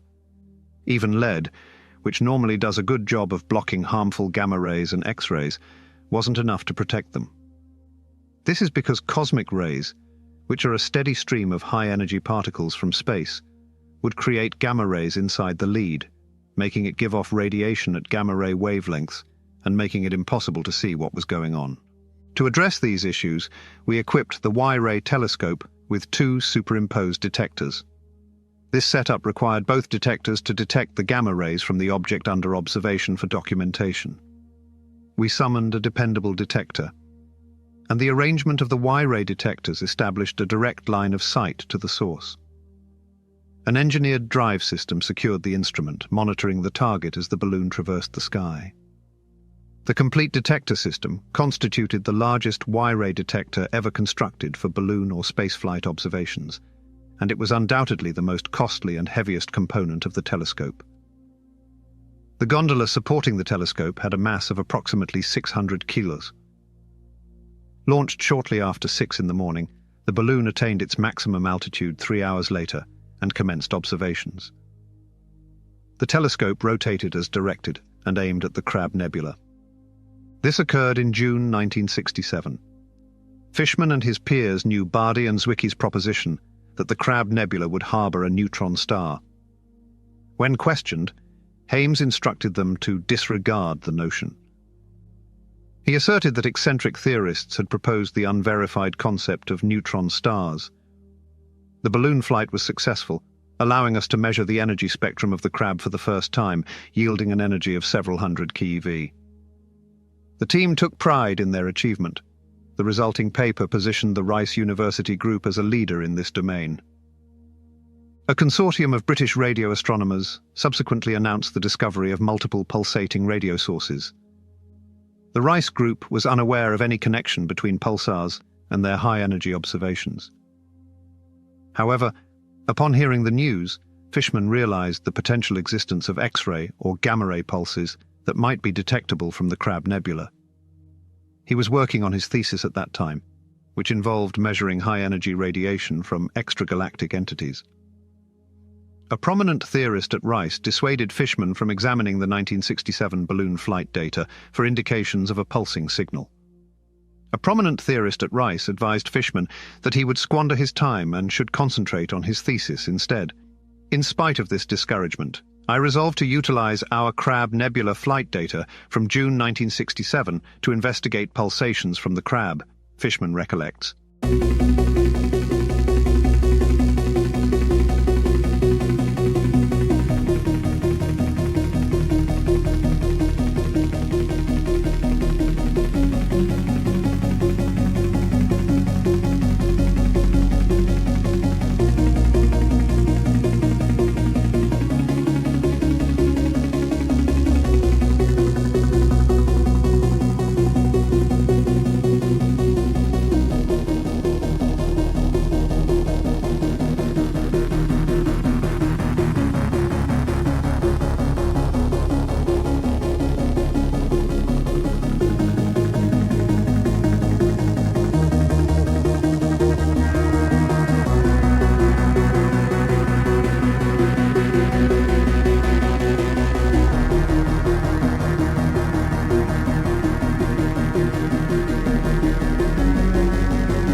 Taylor is an electronics expert engaged in a project investigating whether quasars possess underlying galaxies.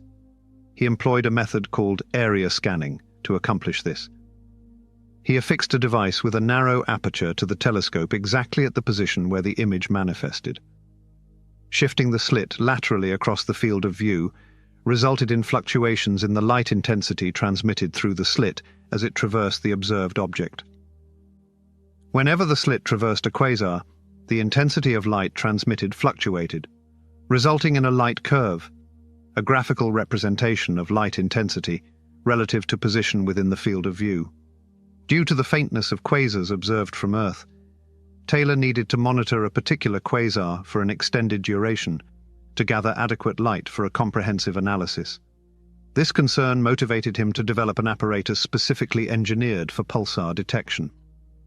The Earth's atmosphere consistently alters and distorts the light from celestial objects, making a single slow scan noisy and distorted. A rapid scan generally yields greater accuracy, akin to capturing a brief exposure photograph of a moving subject.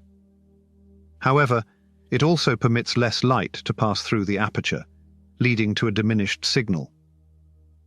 We can enhance the clarity of the light curve by aggregating signals from multiple brief scans and calculating an average. We conducted this averaging on a specialized computer known as a CAT, which stands for Computer of Average Transients.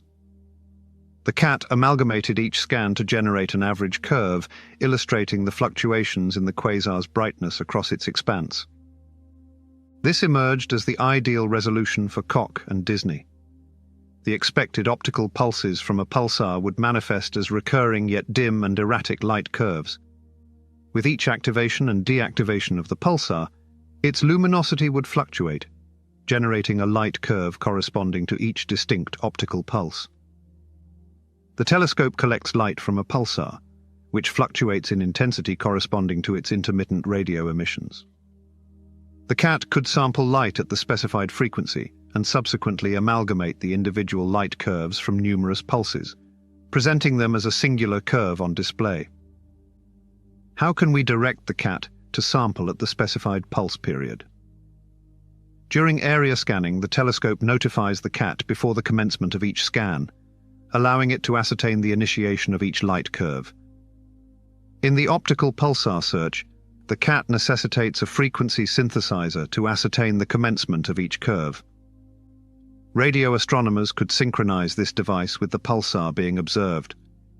Its function is to direct the CAT on the suitable sampling rate for the data, signifying the commencement of each light curve. Although Taylor needed more equipment, an unused piece was fortuitously located on the same mountain from a previous endeavor to locate the elusive optical pulsar. John Koch had never encountered Maran or Linz, but traversed the brief distance from his office at Steward Observatory across Cherry Avenue to the Kitt Peak National Observatory headquarters. He informed Maran that he was a theoretical astronomer, yet he suspected that the fastest pulsars would emit the most luminous pulses. Koch stated that he and Disney aimed to search for optical pulses from the recently identified and undoubtedly rapid Crab pulsar. Is it possible for Maran to supply any equipment? Maran and Linz had previously demonstrated that the source of the optical pulses was less luminous than any phenomena observed by astronomers at that time.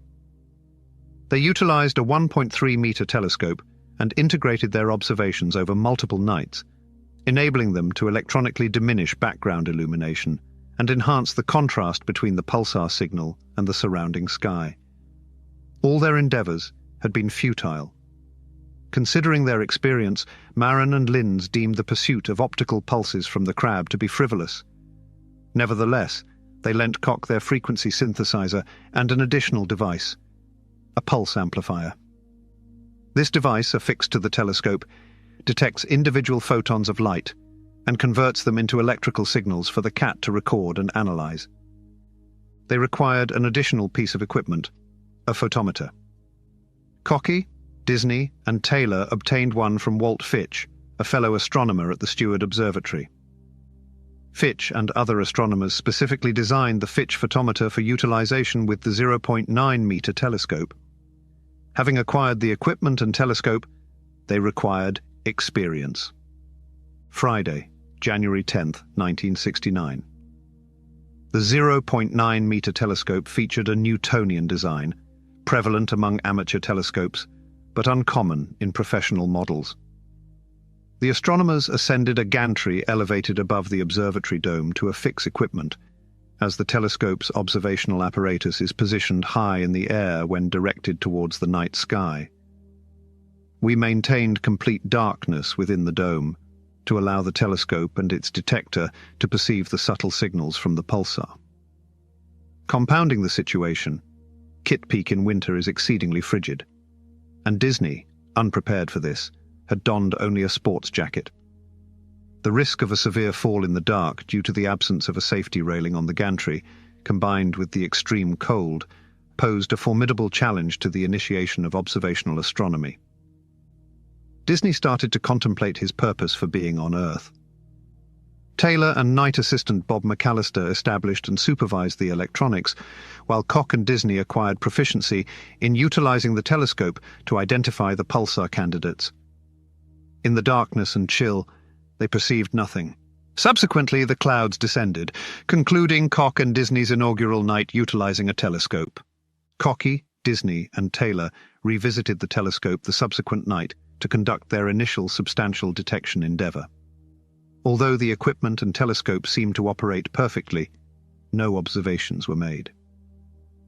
The third night of their valuable observation period elapsed without occurrence or outcome. The weather deteriorated, obstructing their final 2 nights at the telescope, resulting in a lack of observations. Subsequently, fortune intervened. The astronomer scheduled to use the telescope, Bill Tift, informed that his wife had fallen ill, rendering him unable to utilize it. Would Koch and Disney appreciate the additional 2 nights of observation time? They readily accepted the proposal. Taylor returned to the university campus in Tucson to be accessible to his students as they prepared for exams. He concluded that his presence was unnecessary now that the electronics had been established and were functioning properly. Additionally, they required a larger telescope and had secured time on the Lunar and Planetary Laboratory's 1.6-meter telescope for the evenings of February 15th and 16th. Taylor did not recognize an urgent necessity to stay, considering the probability of further adverse results with the 0.9-meter telescope. McAllister stayed to assist the 2 astronomers. While awaiting the sky's clarification, Koch opted to reassess his calculations. During dinner, they deliberated on the project, at which point Koch noted that Earth orbits the Sun, occasionally approaching the pulsar and at other times receding from it. It resembles observing a companion positioned adjacent to a carousel while you pass by. The Doppler effect indicated that the pulsar's frequency would augment as Earth approached it and diminish as it receded. They subsequently recognized their error in calculating the pulsar period. They had been examining the incorrect period. Koch felt foolish for miscalculating the adjustment for Earth's motion. Notwithstanding this and the project's futility, Koch meticulously reanalyzed all the calculations. Koch, Disney, and McAllister proceeded to the dome to recalibrate the timing apparatus that evening. Upon configuring the telescope, it operated as anticipated. The astronomers directed the 0.9-meter telescope towards the core of the Crab Nebula. The 3 individuals crouched before the monitor. A surge of green dots manifested in the center of the monitor almost immediately. The trio gazed incredulously at the monitor. Disney finally declared, "We have a vital sign here." The monitor displayed a waveform indicating that the telescope accurately detected optical flashes synchronized with the radio pulsar in the Crab Nebula. Koch expressed, "I anticipate it will be a historic moment. We will ascertain the results upon conducting a second reading.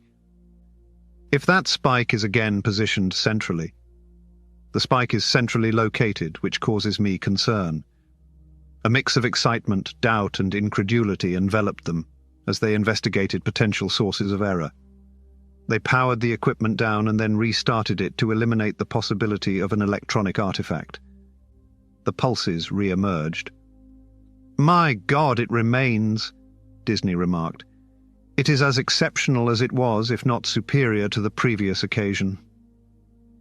The trio was nearly euphoric, but momentarily regained their composure. Ultimately, Koch proposed redirecting the telescope away from the crab to ascertain whether the signal ceased.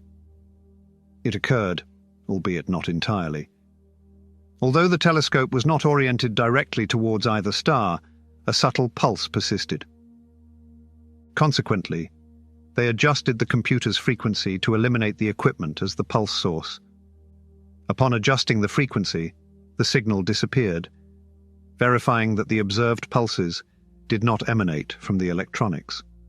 Disney subsequently suggested that the telescope may not have been positioned sufficiently far from the nebula, resulting in a minor influx of light from the pulsating star into the telescope.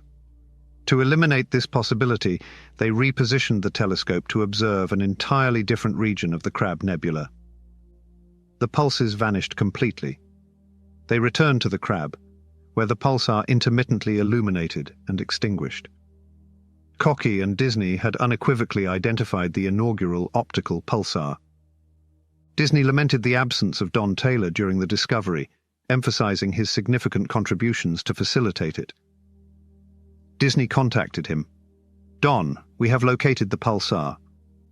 He elucidated the timing discrepancy to Taylor and the measures taken to rectify it. Yet Taylor persisted in his skepticism. "The erroneous detections heightened my vigilance against committing a comparable error," he recollected. Taylor proposed various hypotheses regarding the nature of the pulses, apart from the actual pulsar. Taylor directed Koch and Disney to perform standard tests by repositioning the telescope away from the pulsar and modifying the cat sweep period to ascertain whether the pulse remained detectable. The observation was valid. However, he instructed Disney to maintain confidentiality regarding the discovery until he could perform an additional telescope run for confirmation. Taylor expressed apprehension regarding a possible technical malfunction and the likelihood of other astronomers utilizing superior telescopes usurping the discovery. He was ready to drive to the observatory that night, but Disney advised silence as the clouds were once more approaching. Following Disney's conclusion of the phone call, the trio at the observatory dedicated the remainder of the night to reiterating the observation with various colored filters and implementing additional modifications to the experiment. The subsequent evening, the final night at the telescope, was clear.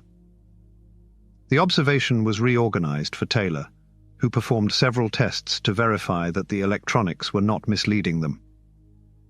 Taylor promptly conveyed his colleagues' belief. They had detected optical pulsations from a pulsar. However, an unresolved inquiry remained. Which star constituted the pulsar? The Crab Nebula contains two central stars, either of which may have induced the pulsations. Astronomers differentiate between closely situated stars by indicating their relative positions as north or south, and whether one precedes or follows the other. The latter portion of the description arises from the observation that, when gazing through a stationary telescope, objects appear to traverse the field of view from east to west, akin to participants in a parade. The Earth's rotation induces the telescope's perceived east-west motion. Observing through the telescope, objects to the west precede those to the east, which lag behind. We designated the two stars at the center of the Crab Nebula as preceding and north following. Despite their comparable apparent brightness, Walter Baade excluded the north following star as the energy source for the Crab Nebula in 1942. Since then, individuals have typically not regarded the north following star as physically linked to the Crab Nebula. We documented the observations on audio tape for ease during the observation sessions. We inadvertently allowed the tape to continue recording, resulting in an unfiltered documentation of the events as they transpired. In one of the recordings, the astronomers explicitly assert their belief that the detected pulsar was the south preceding star. Despite the prevailing skepticism regarding identifying the north following star as the pulsar, Koch, Disney, and Taylor needed to ascertain its validity. Astronomers needed to differentiate the light from one star and subsequently another to identify the optical pulsar through its pulses. The challenge for Koch, Disney, and Taylor was that the two stars were in close proximity relative to the telescope's field of view. They required a diaphragm, a slender metal plate with a minuscule drilled aperture, to observe a single star, sufficiently small to occlude all but the targeted star. The diaphragms employed on the 0.9-meter telescope until that time were excessively large, permitting light from both stars to simultaneously enter the photometer. It is essential to grasp the minuscule distance in the sky they confronted to comprehend their challenges. We express the distances between celestial objects in degrees, minutes, 1 degree equals 60 minutes or 60, and seconds, 1 minute equals 60 seconds or 60. The Moon measures roughly half a degree in diameter. Conversely, the star Alpha Centauri, comprising two stars positioned less than 18 apart, is readily observable as two distinct stars through a small telescope. Nonetheless, the separation of the double star in the Crab is significantly smaller, measuring only 4 pm. Consequently, the light from each star necessitates a diaphragm of equivalent or lesser diameter. The diaphragm employed by Koch, Disney, and Taylor measured 22 inches in diameter, which was excessively large for accurate pulsar identification. Consequently, they pursued an alternative method. After verifying the optical pulses for Taylor, the trio precisely identified the probable location of the pulsation source by methodically repositioning the telescope away from the Crab Nebula's center and monitoring the distance until the pulsations ceased. Employing this astronomical analogy of groping in the dark, they were able to propose in their IAU circular: the pulsar's estimated location is 5 north and 4 east of the southern preceding star of the Crab Central Double. We approximate the positional error to be around 5 inches. This positioned the optical pulsation's probable origin exasperatingly near the north following star's location, encompassing the south preceding star. Science principles mandated that they document their observations rather than conjectures, despite the widespread disbelief that the north-following star was indeed the pulsar. In their subsequent Nature publication, the three tentatively identified the pulsar as the south-preceding star. They required a larger telescope and/or a smaller diaphragm to isolate each star sequentially and ascertain the genuine pulsar. The participants' accounts reveal notable discrepancies at this juncture in the narrative. A discussion occurred between Koch and Linz regarding the possibility of the three new astronomers, in conjunction with Moran and Linz, utilizing a larger 2.1-meter telescope to locate the pulse-producing star. Nonetheless, after several years, it is yet to be determined who proposed and rejected the suggestion. The concept ultimately failed. The discovery news was evidently public, prompting an urgent competition to ascertain the origin of the optical pulses. Moran and Linz could have allocated more time to hunting had they identified which of the two Crab stars was the pulsar. The 2.1-meter telescope could generate larger images than the 0.9-meter telescope utilized by Koch, Disney, and Taylor, and it featured diaphragms as small as 1 inch in diameter. Under the circumstances, they deemed it imprudent to reclaim their equipment. Thus, they devised the requisite electronics and readied the 2.1-meter telescope for that evening's observation. Currently, 2 teams on the mountain are seeking the conclusive origin of the optical pulsations. Due to the constraints of their smaller telescope, Koch, Disney, and Taylor required a diminutive diaphragm with urgency. They collaborated with Bob McAllister to create a reduced diaphragm for their telescope. Employing tweezers, razor blades, and a microscope discovered within the premises, they created a hole measuring 1/10 of a millimeter in aluminum foil from a TV dinner. Ultimately, around 5 o'clock in the afternoon, they achieved success.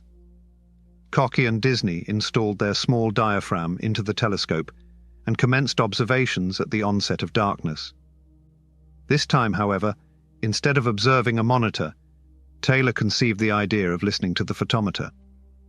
When the telescope was perfectly centered on the actual pulsar, Taylor would hear the pulsations as a kind of rapid clicking, like a playing card held against the spokes of a spinning bicycle wheel. Before 9 o'clock in the evening, Taylor discerned the characteristic clicking, indicating that the telescope was directed at the pulsar. However, Linz asserted that they arrived too late. During their observation, the phone rang at the dome of the 0.9-meter telescope. Upon answering the phone, Taylor spoke with Beverly Linz, the wife of Roger Linz, an astronomer and the assistant director of the observatory. Beverly stated, "You may cease your efforts to identify the pulsar, as Roger has recognized it as the south preceding star."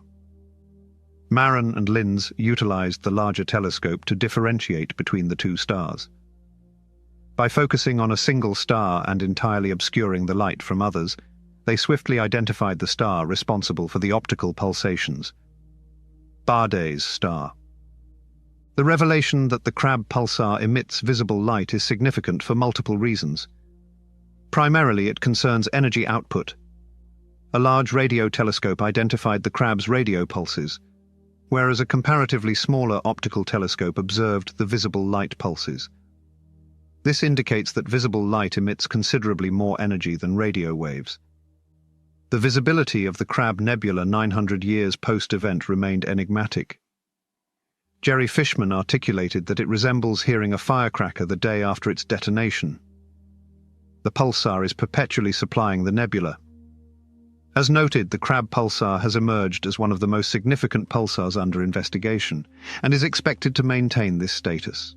Pulsar astronomy was poised to emerge as a distinct scientific discipline from this juncture onward. Both observational and theoretical research flourished following the remarkable discoveries of 1967–68. This book examines the remarkable development of pulsar astronomy and its influence on various astronomical pursuits, including the discovery of the first exoplanets and the validation of general relativity. On Saturday, January 18th, Willstrop received news regarding detecting optical pulses from the Crab Nebula.